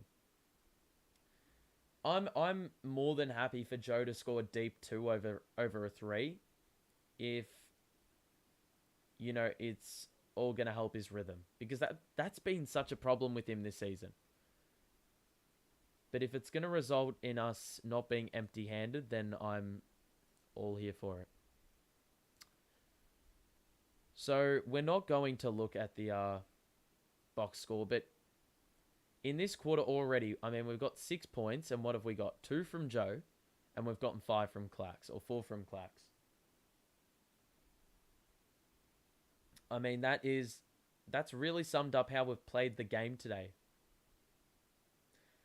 Love that Joe making shots need him to rise to that trade value. Look, I think Joe, people justifiably want Joe to get traded. And yes, he will make the team better if he gets traded. Because the value he can get, I mean, not right now, but the value he can get is, it's an asset for some teams. The problem is, well, there's not really a problem. It's just my personal opinion. I have a very positive Joe agenda. Joe at his best is crazy. It's just the fact that it hasn't happened consistently enough, if at all. And if Joe is a healthy and firing Joe is dangerous. Joe's defensive liabilities probably can be made up for with KD on the floor.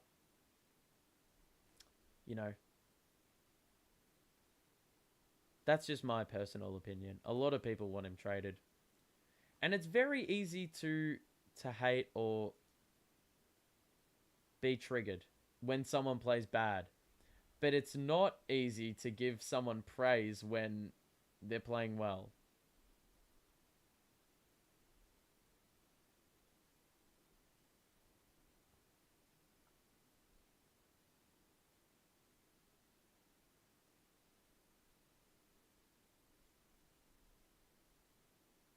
Yeah, so that's just my personal opinion. It is so easy to slate people when they suck. And when they're playing well, you say nothing.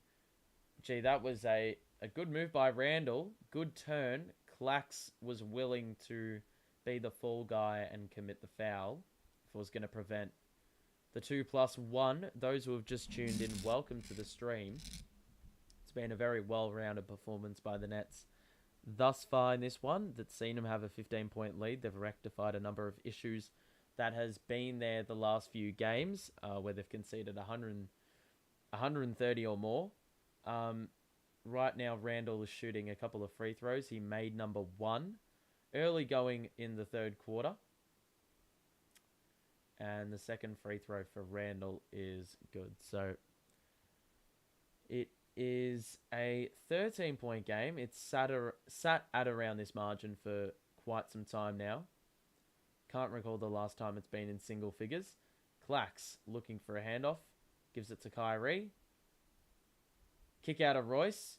Excellent ball fake. He gets in the paint and the floater is off. Surely that was an offensive basket interference or an interference, but it didn't matter. Clax was there for the rebound. Somehow ended in his lap, and he did not disappoint when he got the ball. So Clax, some early offense in the second half after not scoring a field goal in the first half. So Barrett now on the outside. Picked up by the bloke we just mentioned. Grimes in the corner. That's off. Rebound, Sims. And they will recycle the possession. Barrett picked up by Kai. The back down. Kyrie does well to interrupt the dribble. Barrett does well to maneuver his way to the basket.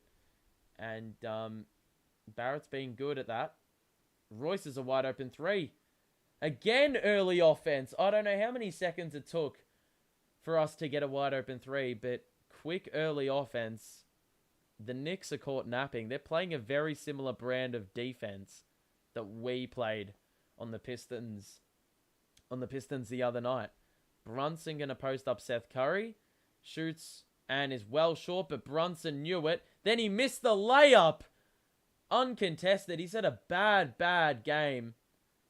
A lot of open looks, and now it's a 5-on-4. Brunson hit the deck. Joe for 3, top of the key. He got it! The lead is 19. And that basically sums it up right there. A missed layup on one end that was extremely achievable for a player of Brunson's caliber. And then he missed another layup. Sims this time with the putback dunk. Claxton committed on the shot contest, but man, Brunson has been hideous. He just every single layup off the glass just doesn't work. Clax the spin. Oh my god! Clax! You have no right scoring that. Joe's going to be called for the foul. Brunson set the screen and got knocked over to the deck. But Clax, like, he had Sims on him. He turned into traffic with Barrett there and still managed to keep the ball high and get the bounce. He's a crazy man. Brunson again shoots a mid-range, and this one's good. So back down to 17. Clax, I mean, in this quarter, Kyrie's done nothing on the offensive end. I don't even think he's scored, but the reason the offense has stayed afloat is because everyone else has performed. Curry, the mid-range. That's good. And yeah, the offense doesn't seem stunted. The ball's moving. We're getting the looks we want. Brunson again. This time he's fouled by Kyrie for what? Knicks fans really think this is a rivalry. Well, KD's never lost against the Knicks. I think as a net. So that's really speaking volumes about the dominance here. Brunson guarded by Clax. You don't want to take this one on. Brunson the spin. Clax stays with him. And then shoots the mid-range and was short. But another offensive board and another make. So once again, it's the offensive rebounding. We literally would have this game at about 25 the margin if we were just adequately getting an offensive board. Did well in the first half, but as the game's worn on, they have started to pick it up. Curry. Drive. Clax. Now gets it at about 15 feet. And scores off the window again. This guy is an automatic bucket every single time he shoots off the glass. The amount of times he doesn't, or the amount of times he misses, is like finding a needle in a haystack. Barrett scores with the soft touch. And Clax now has scored 10 in the quarter, and we've still got 5 minutes to play. So it's been an exceptional offensive burst. Kyrie now. Clax. Kyrie with the screen off the ball. Curry into the paint. The kick out to Royce. Good ball fake. Got past the closeout. That was the weirdest layup. It was like a weird-ass triple jump hop. And it's a miss. So Randall now. The switch. Kyrie. Not going to shoot. And now Barrett's got in the corner. Got Seth Curry on him. He's exploited this matchup the whole game. Royce read the pass. It deflected. And Grimes missed the layup. Clax with the rebound. Strong take. And now the Nets in transition. Kyrie with the move over Sims. Doesn't get the roll. And we go the other way. Brunson gets rid. Foul +1. So they're making a little run here. And it's on the back of, you know, getting a couple stops. Recycling possessions when given the chance. And that's also as a result of them getting into early offense with Clax and Kyrie very slow to get back. Kyrie having an off night? Well, he's just the shots that he's taking are getting contested pretty well. Sumner's in the game at the 4-minute mark. Brunson's been pretty poor today, though. He's 6 of 15, but it really feels like he's shooting 5 of 20, to be honest. Dayron's in the game, and I like this, especially given we've sucked at offensive rebounding in this third quarter, or protecting the offensive glass. So Dayron on the perimeter. We probably need a bit of offense here. Sumner. Alley-oop. Oh, Dayron. What the fuck was that shit? Dayron's hurt his back. Quickly. Grimes is wide open. It's a 5-on-4. We have to call the timeout. That's rubbish, man. Did they not... I don't know if it was a push or what, but we did not get any benefit of a call. And just like that, the lead's down again. It's a little... I believe it's a 11-2 run. Fuck's sake, dude. He's up and about, though. He's up. It's just a matter of whether or not that's, well, that's enough to put him out of the game. But, yeah.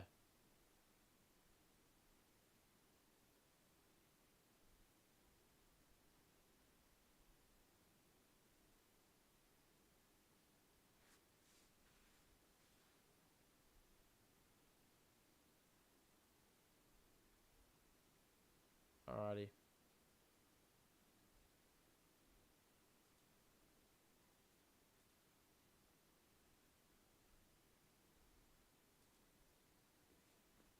Actually, yeah, well, do we need to look at the box score? Stuff it. We'll look at 3/4 time.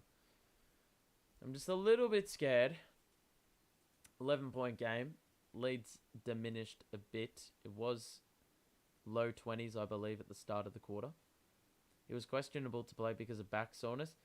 I think this was just as a result of him hitting the deck pretty, like, in a rough fashion. So, you know, it was from the alley-oop attempt. He fell over, probably landed on his back, and that tweaked something. But, I don't know. But we probably need him to play another 3, 4, 5 minutes in this game, I would say. So here's hoping that all is well.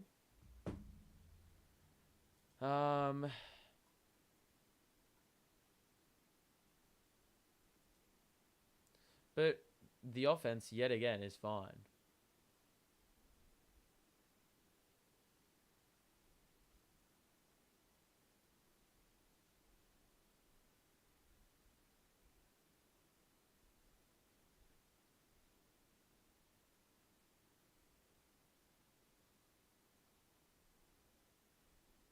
Alright.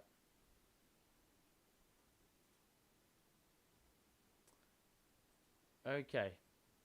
If you are enjoying the stream, make sure to show your support and subscribe if you are new as well. We're back in a couple days for the coverage of the Lakers-Nets game. And that will be a very intriguing contest. The Lakers are a bit hit or miss. You never know what you're going to get. They got Rui as their recent acquisition. That's a good signing. So he probably will find a way to torch us and score 25 off the bench. Excuse me. But yeah, it's going to be interesting to see how that match plays out. And then I believe we've got the Celtics after. Right now, though, it's an 11-point game with just under 4 minutes to play. We've got Joe, Ed, Kyrie, Dayron, and don't know who that is in the corner. My headphones are blocking it. Royce on the floor. Sumner. Joe. 3 over quickly. Oh my god! Hand in the face. Joe. Crazy 3 over the top there. And that's when Joe's at his best. No hesitation, in rhythm. And Joe's got 13. He's got 8 in the quarter. Randall. Doubled. Grimes cut. And well done by Joe, who knocked it off Grimes' leg. But guess what? Of course we're not going to get the ball. What a load of rubbish. So 5 to shoot.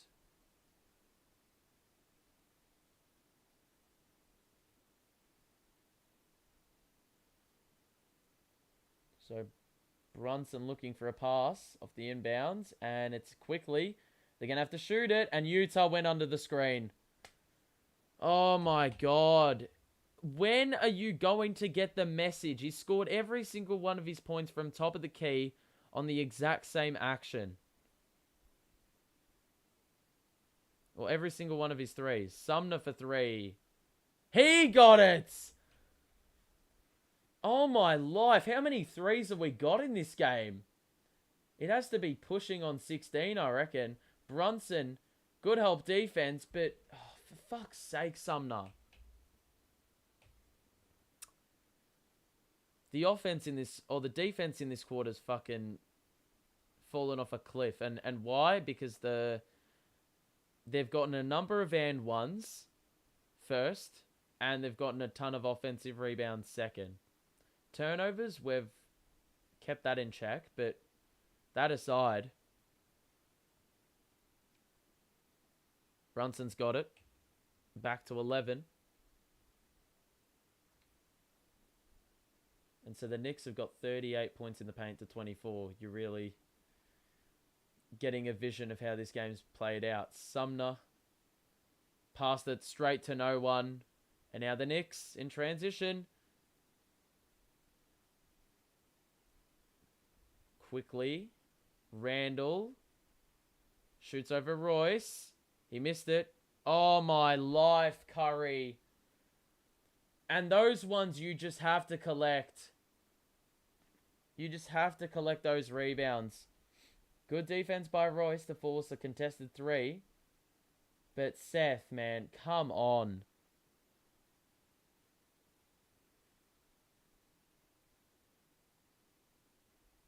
So, 11-point game. We're going to have to defend out of the timeout after Seth Curry inadequately couldn't get a rebound. This is the scoring output, and Kyrie has not scored a point in this third quarter, which is baffling. But the reason for our current lead is the fact that everyone has gotten on the scoreboard. Joe and Royce have combined for 7 of 11 from 3, 9 of 15 from the field. That's excellent news. Clax got 10 in the quarter. He's borderline looking at a triple-double watch. Well, the bench has woken up as well. I mean, every single player that's played tonight has 5 points or more, which is awesome news. And we're shooting the ball lights out. 25 dimes in the game. We had 15 in the half. So we've had 10 dimes in the quarter, which is nuts. But overall, you're just seeing a very well-rounded game by this team. Their shooting's rubbish, but rebound numbers, they're now +5. And I'd like to see the offensive rebounding number. But you can see Barrett 21, Brunson 16, and Randall with 13. Randall's been held down well. Brunson has taken a lot of the shots in the third quarter to varied success. But we've got 2 minutes left in this third quarter. And RJ Barrett's been probably their best player. A 5-second call out of the timeout. That's rubbish for the Knicks, man. You've drawn up a play out of the timeout and then you deliver that. And now Sumner's going to feed Dayron. We have no Kai on the floor. Seth Curry's going to be the man. And we called for this in the first half. A bit of staggering of minutes. Oh, my life. Sumner with an offensive foul. Trying to free up Seth Curry on the 3. And we exceed the final 2 minutes. And the lead sits at 11. So Brunson on the outside. He's got Sumner on him. They find Randall. Dayron comes over to pick up that assignment. It's a face-up. Randall. Drive. And good defense. And it's going the other way. Off hands. Off the Knicks. It's going to be Nets ball. And Dayron did well to stay with there.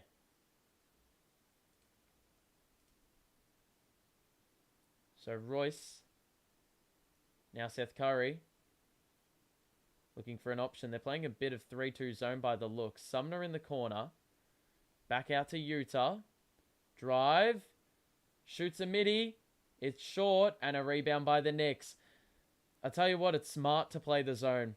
Because you're challenging a team without Kyrie on the floor to shoot 3-point shots. Hartenstein takes Dayron off the dribble. And with 1 minute to play, it is now back into single digits. We haven't had this scenario for quite some time.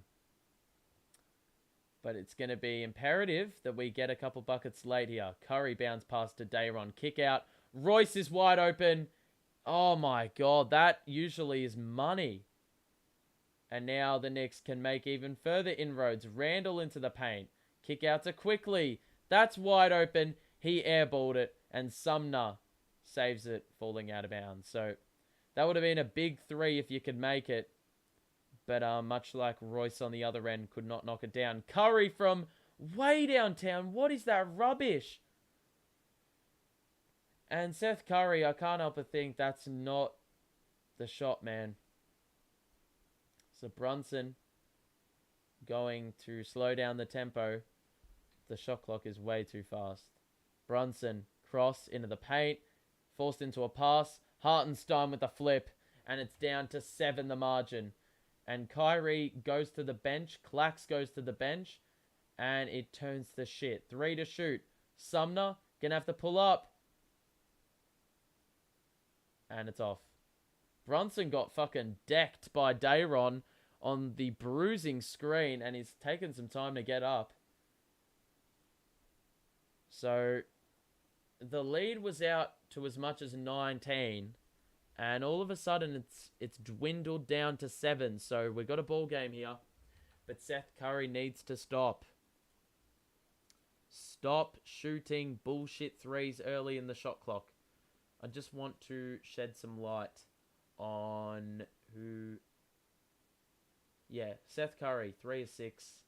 Couple bad shots in there. But overall, good shooting performance, though. The back end of that quarter was a bit ropes.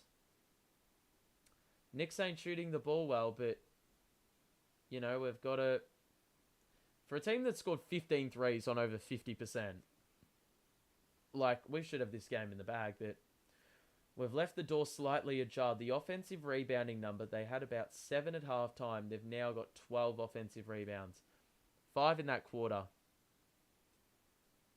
Turnover counter, we only forced 1 that quarter and had a couple, so it wasn't really a turnover-heavy quarter, but we've got to force a few more. What's Edmonds' shooting percentage? You'll be able to see it here if I can get it up. 1 of... Shit. 1 of... No, 2 of 4. 2 threes made. Yeah. Nets are not using the clock to their advantage thanks to the early deep threes. Well, yeah, that's the key. They had plenty of time to let the clock run down, and they've just decided, fuck it, let's shoot a 35-foot three-pointer. Yeah, a 35-foot three-pointer with 18 seconds to go in the shot clock.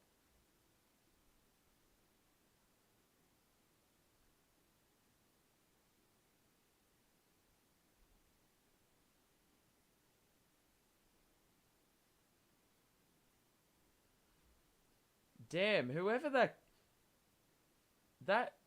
There was a girl singing a bit of MJ or Jackson 5. I actually thought...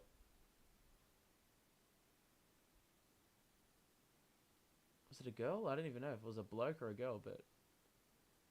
I actually thought it was MJ singing that.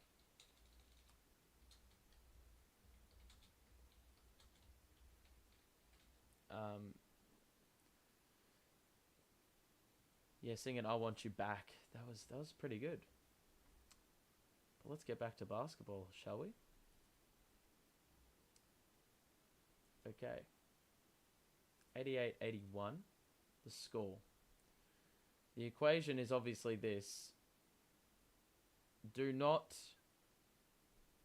or revert to what you were doing in the first half. The big thing, though, is Kyrie Irving. I mean, he scored 11 points. He's barely shot the ball. It hasn't been a matter of bad efficiency. It's been a matter of bad, his shooting has been used sparingly. Clax played a much better quarter. I mean, other players stood up in this quarter, but or in that last quarter bit, I don't know. Hartenstein. Barrett. Looking for a pass. Why on earth is Curry on Hartenstein in the paint? It's down to 5, the margin. Kyrie. He's in the game early. He's got McBride on him. Missed it. Got the rebound. Clax did well to back tap it. And then he missed the short jumper. And now the Knicks quickly pass. Quickly gets it back. McBride is left wide open. And Kyrie just watched that one miss. And he definitely gambled on it. Joe for 3. In rhythm. Joey Buckets is here. Joe has been he's been cooking the whole game. He started missing his first 2 threes. He's now 4 of 6. Barrett misses. Good defense, Joe. And now we can go. Clax. Euro. Got it. And we got an early timeout. And Clax says, mate, you have absolutely no match for me. Throw whoever you want at me. I mean, on that occasion, it was quickly. That was a pretty piss-poor attempt at a charge. Clax said, no, thank you. This is my basket. No one is stopping me from getting it. And the lead is back out at 10. As quickly as it was cut down, it is now back out to double figures. So, Kyrie, as much as he's missing shots, doing good work in facilitating and keeping the offense controlled. On that occasion, I don't even think it was Kyrie. It was just good work in getting it ahead, and Clax, we know how good he is. Bit of a force in the paint, and in the second half, he's shown off. What happens if you're able to dump the ball off to him in there? He's pretty tough to stop. So, currently, score is 93-83. Clax has got 13 and I believe 11 rebounds, and he had 5 dimes in the first half. Does this mean Joey Buckets is back? No, it means he's going to go 1 of 9 in the next game. That's what it means. Best believe. This is a once-in-a-lifetime opportunity to watch Joe Harris play meaningful basketball. But I tell you what, it's all because they're giving it to him in rhythm and early offense as well. It's the type of shots he's getting. It's the type of shots he's getting. All of them are in rhythm. He is not hesitating on any one of his shots. And I feel like once one falls, he knows what works. So it's not about like reverting to another pattern. It's just about sticking with what he's been going with the whole game. And sometimes, well, it's always difficult to adjust and fight those mental demons that have been holding you down in the first half. Let's say in a game where Joe scores 1 of 5. It's like, well, what do I need to do to fix it? And it's not as easy as fixing it in shoot around, because that's good and all, but you're not going to get wide open looks the way you do in shoot around. So, you got to adjust it at game speed, and that's not very easy given the competition. So, anyway, 10-point game. Joe has been excellent. We pre-game said that Joe and Royce, without any wing rotation, those two so influential in getting the job done today. It's not done, obviously, but I'm saying in terms of our chances of winning, them playing well go such a long way. If you are enjoying the stream, make sure to show your support and subscribe if you are new. We're back in a few days. for Nets Lakers, which is, yeah, it's an excellent game. It's going to be a spectacle. It'll be a good one. It'll be a good one. But for the moment, Nets up 10 with as many minutes to play. Bro, can ESPN get this right?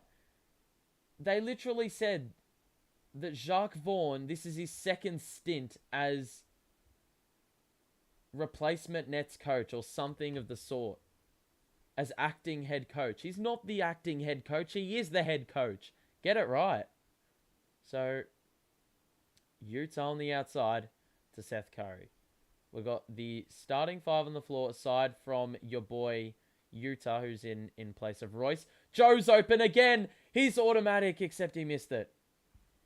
That was an excellent look as well. I would have backed him in to knock it down the way he's been playing today. But margin at 8. Barrett backs down Curry again like he's done so many times today. Gets into the paint, and this time it is a foul on Curry. So we've got to have a solution for that, it seems. We're not tall enough. I wouldn't back Joe Harris in to hold his own in the post, so Seth Curry's the next best option. It'll be shots. So Barrett scores number 1. Gets it down to 7. And the second is well short. Get the rebound, please. Thank you. Clax, the recipient of that. He's going to bring it up himself and then get it to Curry. Curry drives, stops, kick out. Joe in the corner, drive, kick out. Kyrie, catch and shoot 3. He got it. And excellent facilitating by Joe. A simple drive and kick gets it done. And we thought we had possession there. Kyrie knocks it out of play. It's going to be Nick's ball on the side. 96-86. 9:18 to play. Hartenstein on the outside. Quickly going to drive. Kick out to McBride in the corner.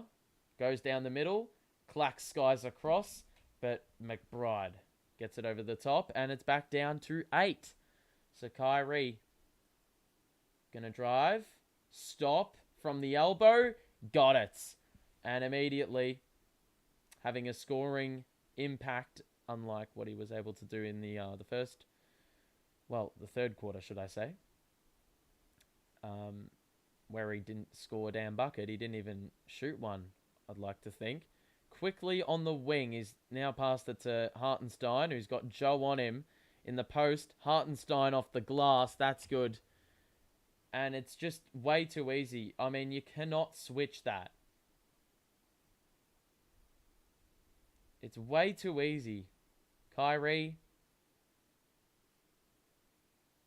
The screen doesn't work. Kyrie out to Seth, who shoots the 3. He got it in rhythm. We exceed 100. And offense has never been the problem.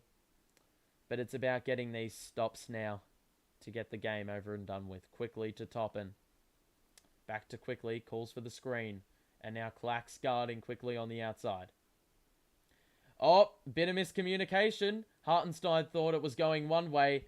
And that's clearly... No!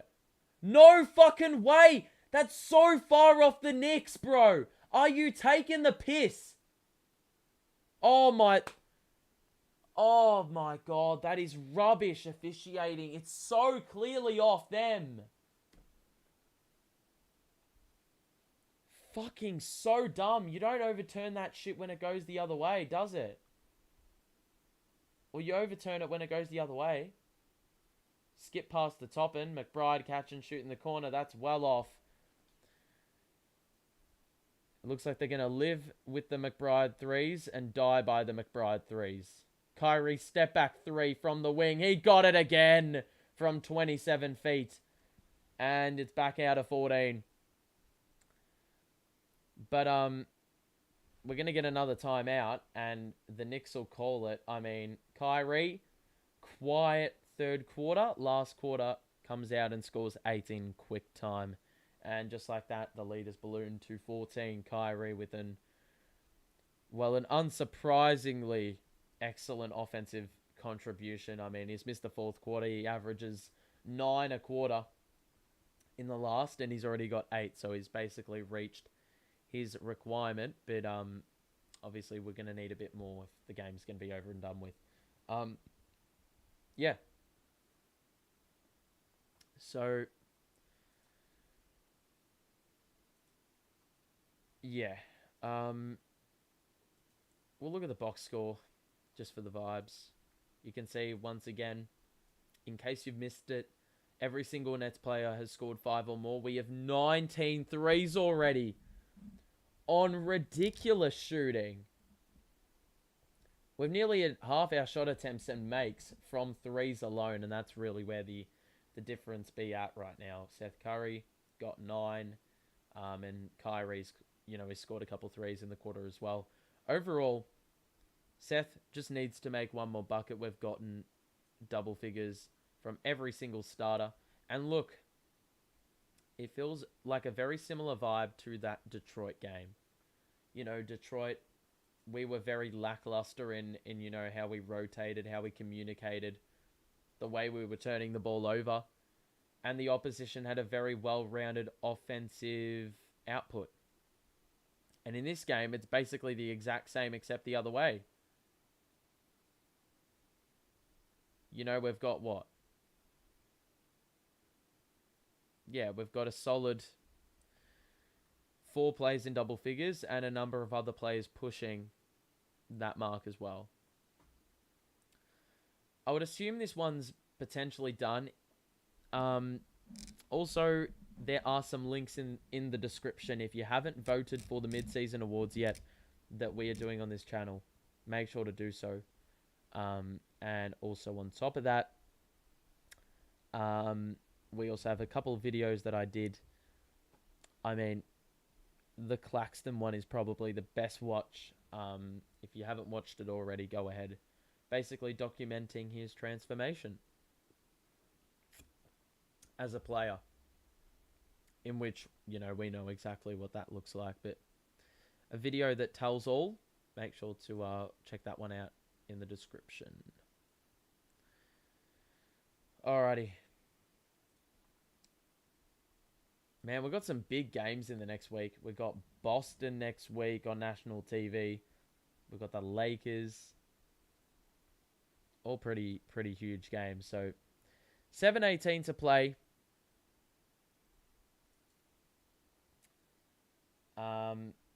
Roughly. Kyrie he's done more than shoot the ball today. He's been very good with his passing play, looking for the open man. He's done a number of dump offs. It's just been a really smart game by him. It's very easy to fall into the trap, as has been the case in previous seasons, to just play Kyrie ISO, but he's done well in passing it around.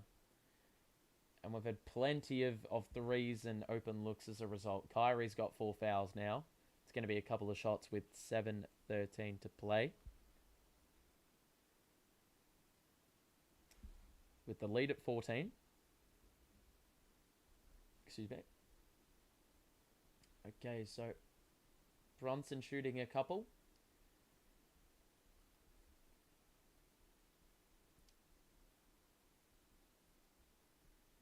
And the first free throw now is good.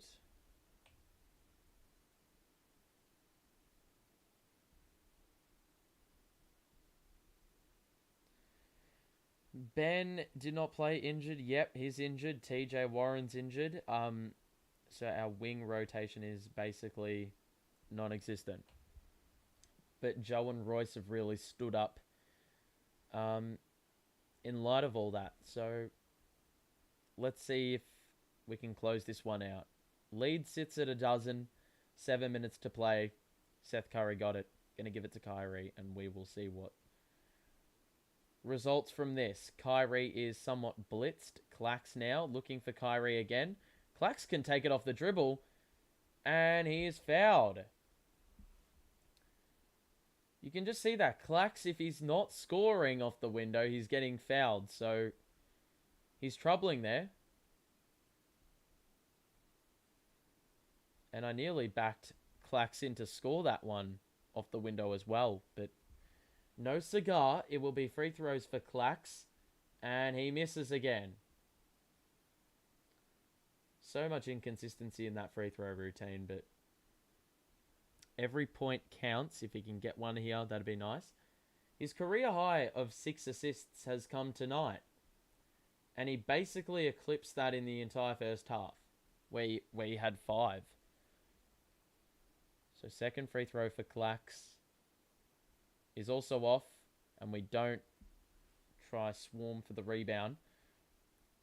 We do the more sensible thing in getting back. And now Brunson. Drive on Royce. Euro. Push shot. Good. Back down to 10.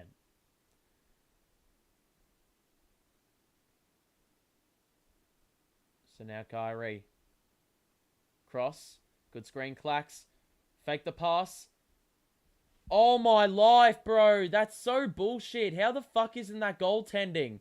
Grimes misses the 3. Utah fucked up the rebound. He didn't time his jump at all. And it's back down to single digits. But I swear the ball sat on the rim, man. That was a joke. And they interfered with it. So a bit of zone here. Royce. Gonna drive. Spin. Push shot is off. Rebound. Royce got it. Kick out. Curry. Gives it to Kyrie. 3 in the face of Randall. That is off. The crowd's getting a bit vocal here. Joe's getting ready to come back in. Brunson. Utah on him. He just lost his dribble. I think he bounced it off his foot. It's a 3-on-2. Kyrie. Oh my goodness. Jesus Christ. Whoo. Kyrie, man, is just... Oh, the smooth... He's a smooth operator. Smooth operator. Quickly now. The switch. Randall. Quickly. 3 to shoot. Oh, no, Royce. Why would you foul there, man? You had... Literally. He had 2 to shoot, bro. All you needed to do was hold up the drive. With 2.7, the foul plus 1. Big bucket. And it's arguably a swing of 4 or 5 points. Because he could have gone up the other end and made it a large lead, but quickly misses the free throw. So we will slow the play down. There's no need to rush. The lead was as large as 14 in the quarter. Kyrie. Seth. Clax. Handoff. Not used. Good defense. We get it to Kyrie. Oh, good change of direction. He missed the 3. He didn't get enough lift. And now Randall. He's got Royce on him. It's been good defense all game. But Randall scores over the top. And we call a timeout with 4:30 to play. And why can't we score? Well, the threes have worked all game, but it's threes that have also let them back in. A couple of rational shots here and there. And we haven't been able to get stops the way we would like. So, down the stretch, I can't help but think Kyrie's going to have to be the main man. But at the same time, we can't, shy away from the offense that got us in this position. So it's going to be very vital that we don't give away any possessions, whether that may be in terms of, those offensive rebounds that we give up or turnovers that are very careless and meaningless and unnecessary. Got to stay away from it. If you are enjoying the stream, make sure to show your support in more ways than one. Subscribe if you are new. We're back in a few days' time. And like the show if you are enjoying. And this is proving to be whatever you expected. Okay. So obviously the situation, we are up 6 with about 4.5 to go. It's just a question of whether we hold them off, but it's got to be... We've got to be smart here. We're being too reliant on the three. We have the lead. Let them take the harder shot. Well, yeah. Drive it into the paint. I mean, we've got a number of weapons in there. Kyrie obviously is a magician with the ball. And then, you know, Clax. We know how good he is. But a 10-2 run in the last 2 or so minutes. Kyrie shielded the ball incredibly well and manipulated the space so the defender was on his back shoulder. And it allowed an easy uncontested 2 off the window. Brunson into the paint. Clax gets in there and forces a kick out. Quickly's wide open. 3 is off.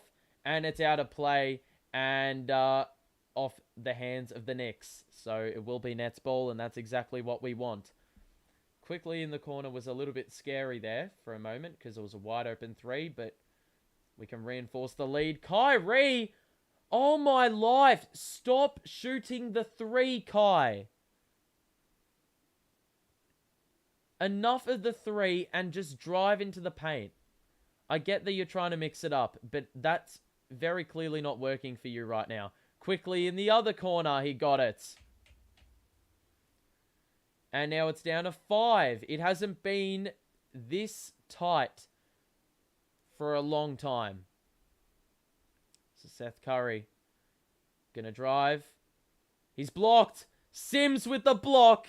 Here we go. Brunson the other way. Quickly, deep 3. Missed it. Grimes with the putback. There was no one under the basket.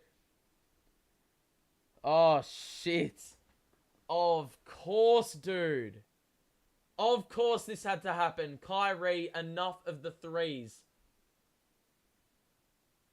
Kyrie is doubled. Royce back to Kyrie. Royce is open. Joe, one more. Corner 3. Curry! Got it! That's what happens when you draw 2 defenders. You look for the open man. We took the long way round, but we found him. And the lead's back out to a 2-possession game. Curry's got 12. Brunson now got it. 2:30 to play. Brunson fouled on the floor by Seth. And I would believe that's the first in the final couple of minutes. So they're not in the bonus yet. A sensible foul to give away with Brunson on an island. But yet again, the offensive rebounding for the Knicks making things work. Joe with excellent ball movement on that previous possession. That's exactly what we want to see. Quick touch passes. But now it's going to be the Knicks with Brunson in the corner. And now the switch. Drives on Clax. Good defense. Better offense. It's back to 4.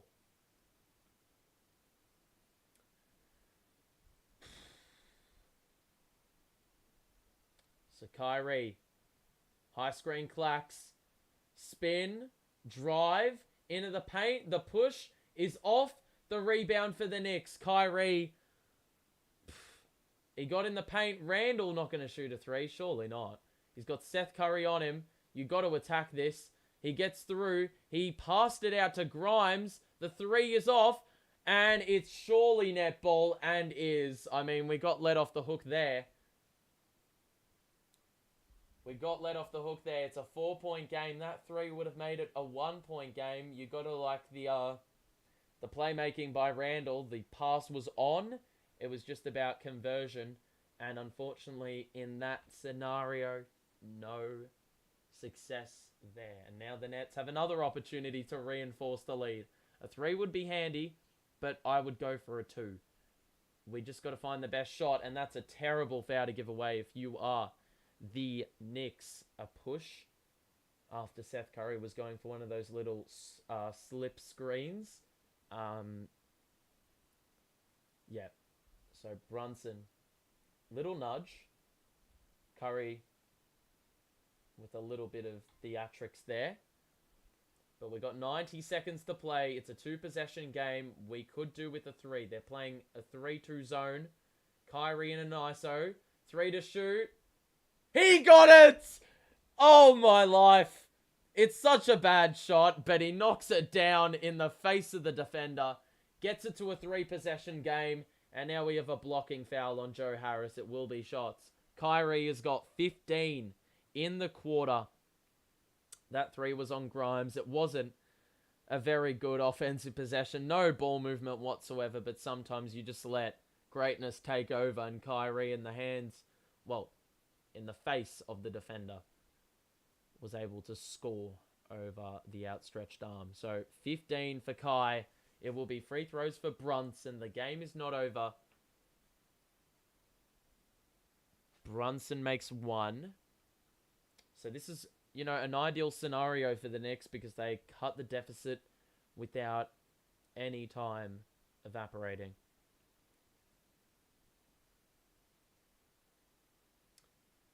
Alrighty, so free throw for Brunson coming up after he made number 1. Second free throw is good. Okay, so we've got 1:11 to play. Come on, fellas. 1:14, 1:09. I sense a dagger imminent. Kyrie is doubled. He's got to look for a pass. He gets it to Joe and now to Royce. He's going to get it to Kai. 5 to shoot again. Step back 3. Top of the key. Kyrie got it. Let's go. Let's go. Randall, the pass to Sims under the basket. He lays it up and in. But Kyrie, as much as his shot selection has been incredibly questionable at some stages in the last, those 2 threes are massive. And now Kyrie is just going to hold the ball. He had Clax under the basket. He's going to take it himself and gets the 2. I don't know how he wasn't fouled there. We're going to get a timeout. But Kyrie is an absolute magician. He just turned to go baseline. And he's, well, he caps off a run that's seen him score the last 8 net points. And that sees us with, amazingly enough, an 8-point lead. So, Kyrie, 2 big threes. Both from, you know, from the outside, obviously. 1 from top of the key, 1 from the wing, both in the face of defenders. And with 28.5 left, it's going to be a tough ask. But Kyrie, we needed him to exceed probably that 30-point threshold. He hasn't exactly gotten there, but he's very damn close. And he's done it all in the last quarter. So sometimes, you know, we just need, you know, the first 3 quarters, we got a lot out of our role players and there was an even spread of scoring, but you hand the reins over to Kyrie and for a man who's averaging the most points in last quarters this season, I mean, if that doesn't tell you to give him the ball and let him go to work, he's got 31. Well, there you go. Then he's exceeded the threshold that we were crying out for. He scored 20 in the quarter then on that basis. So Kyrie from 28 feet just 20 in the quarter, 8 of 15 shooting, 4 of 7 from 3. The ball is inbounded to Randall. Quick 2 for them with 25 or so to go. They get it to Royce. They get it to Kyrie. And we have a timeout. So we're using a timeout here, which is an interesting move. Given we had the ball in and it looked like we were okay. But, you know. Yeah. Currently, we're sitting pretty comfortably. We'll have a look at the box score really quickly. You can see Kyrie is just... Last quarter, he had 12 shots up to 3-quarter time. He's had 15 shots in the last quarter. Made more than half. He had 9 assists when he had about 19 points.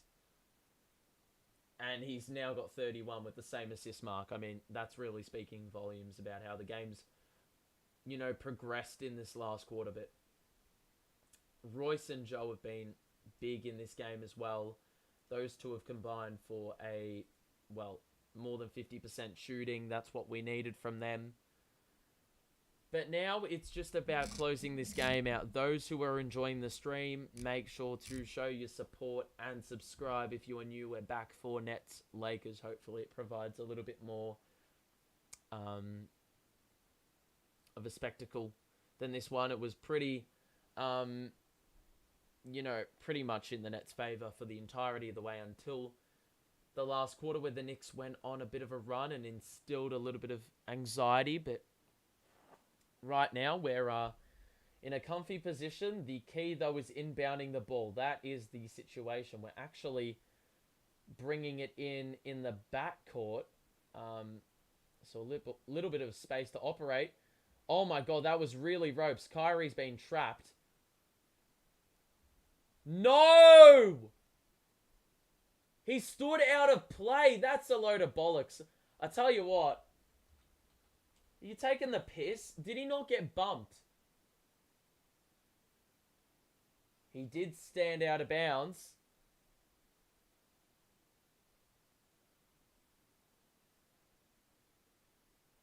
Uh-oh. So the game's back on. The Knicks have got it. Randall in the corner. 3. Off. Royce the board. Gets it to Kyrie. And he accelerates into our area. Our half. And it will be a foul on the Knicks' behalf. Or for the Knicks. But that was that could have ended really badly. Randall scores a 3. And then it gets really interesting. But for the moment, 119, 113, the score, 12 to play. And these free throws would probably ice it. And this, oh my god, Kyrie, dude. 2 of 5 from the line in this game. Or maybe a little bit better. So the second free throw, just one make would be awfully nice right about now. Get it to 3 possessions. It's good, and that'll probably do it. Brunson, you don't need to foul. You don't need to foul. Brunson with the little rim grazer. Dunk. Royce, oh my god. Curry got it in. That was really ropes. The pass was a bit garbage. Curry was under duress, but we still get a foul out of it. So with a win today, we will exceed the 30-win mark. Yeah. And look, we obviously lost a game we needed to win the other day, but this one, I mean, we took care of business, especially, with the rotation looking a little bit depleted, especially with the wings. Size was a big problem in this game. We had we went out there with a very undersized lineup, and so the shooting needed to prevail, and today, well, it has. The three-point shooting has been on point. We've scored over 23s in this game. Brunson going to take it up, and doesn't get a shot off in time. That'll do it. Does this game make Kyrie a top 3 guard in the league? Well, granted, I don't really know who's better. Steph. And maybe Dame. Dame hasn't been as good as Kyrie, though, especially in this stretch. Kyrie's averaging over 37 points in the last 5 games. So, game is over. We win this one. Luka, I mean, if you want to call him a guard, yes, Luka is better.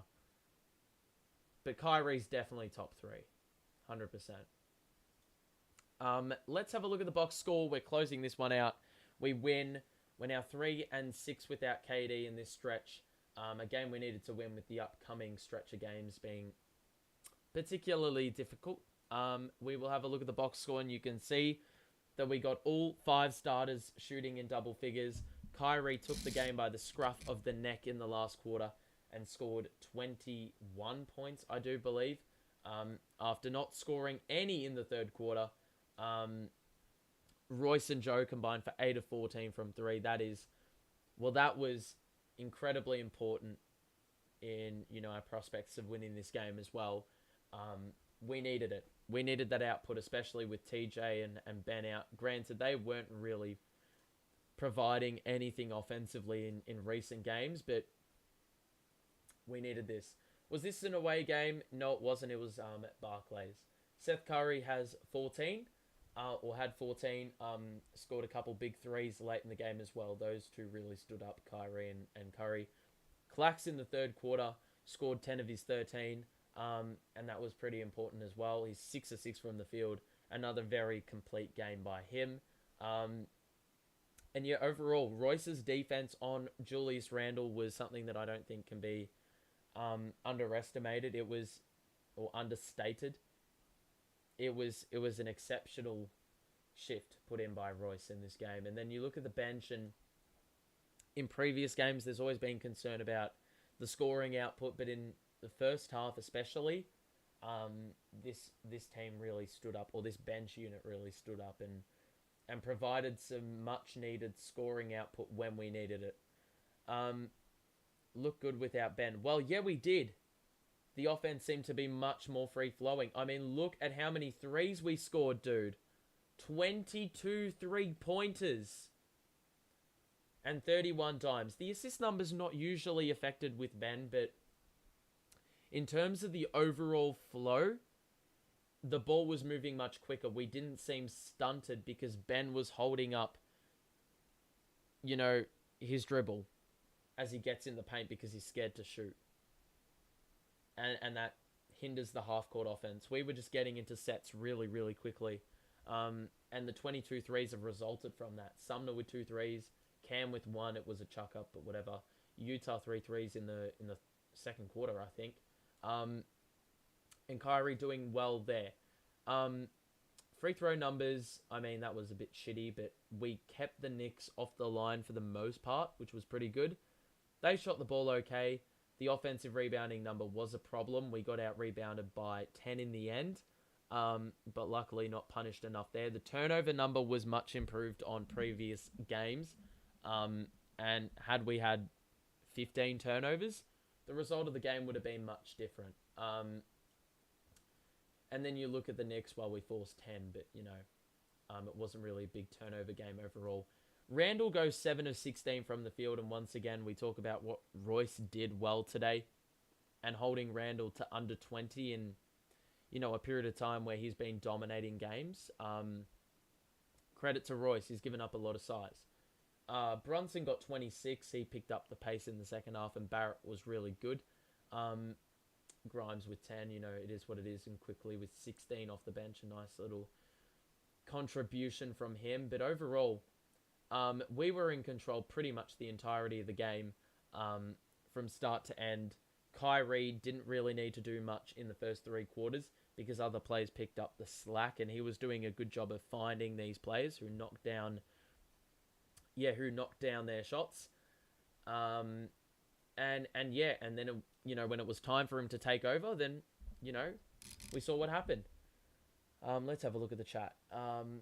Does Kyrie thrive when he is the sole top dog? I would say no. If you compare it to if he's the second option, then he thrives a bit more as the second because the pressure's off him a little bit. In this recent run of games, where he scored like 30 or more in 6 straight now, he has seemed to really embrace the opportunity, and he's getting his teammates involved a little bit more. It's no Steve Nash ISO ball. He's doing a really good job of sharing the ball around, and the ball wasn't,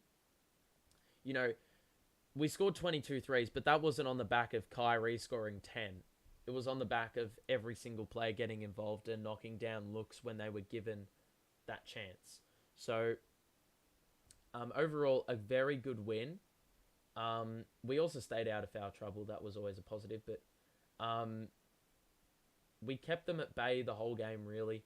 And yeah, when it was time for Kyrie to really take control and show what he can do and show off that greatness, he was able to knock down some big shots, despite, the shot selection being a little bit questionable at times. That'll do it. If you have any questions about the game, make sure to put them in chat. Any post-game thoughts, and then we will head off for another day. And return in a couple of days, 48 hours time. If you're departing now, make sure to show your support on the way out and subscribe if you haven't already and want to stay notified about when I go live next. But overall, story of the game, rectifying issues that were a big, big thing in the previous 22 threes, less turnovers. Offensive rebounding was, we did well to hold them off for 2.5 quarters, and ultimately that was enough. That gave us enough of a buffer. Shooting was good. Kyrie stood up in a big way. Clax actually stayed on the floor for 30-something minutes, and that was pivotal. Dayron put in some good bench minutes. Utah, big threes in the first half. Good point. Second thing to worry about. He does better. I don't know what you mean, but most impressive though, copying being the focal point. Well, yeah, that was the big thing. He got a lot of attention, and if the opportunity was there to pass the ball, he did. And the ball was moving. A lot of people or players making sensible plays. The fact that we only had 8 turnovers, and had over 30 dimes, really speaks volumes about us not only making a pass, but making the right pass. And, the ball was popping. Sometimes you can pass the ball around and just get into a funk. Excuse me. You can, get lost in the offense. You may have some really unproductive passing. You're just passing around the perimeter, doing handoffs for the sake of it. But this passing, there was a lot of good passing around the perimeter, corner to corner, around the arc. Good dump offs in there, driving kicks. They were all on show today. And everyone got involved. I mean, everyone had a dime today. So everyone was getting a piece of the pie. But that'll do it. Great win. A win that we obviously needed to stabilize yet again. We've got the Lakers and the Celtics next. They are both going to be huge contests. Huge contests in the context of the season, or the context of this run of form that we need to sustain with KD out. So yeah, it'll be interesting to see if we can hold up the fort and get some big victories. But look, it's about playing 4-quarter performances. We need players to step up. They did that today pretty much for the most part. When a team plays as a team, they have an advantage, like OKC when they got over the Cavs. The Cavs, better team play. Well, it's one thing to have team play, but you've also got to knock down the shots when you get the chance. And Royce and Joe, they're very inconsistent with the three, but them scoring 8 threes today was a result of good passing and then the players delivering on those 3-pointers. It really is that simple. I seem like I'm rambling and sounding like a broken record, but that's really all it is. Anyway, I hope we play the Knicks in the first round. I mean, it'd be a very good matchup because we're historically in the KD era unbeatable. So, it'll, time will tell as to how things will play out come the end of the season and who we end up playing in the playoffs.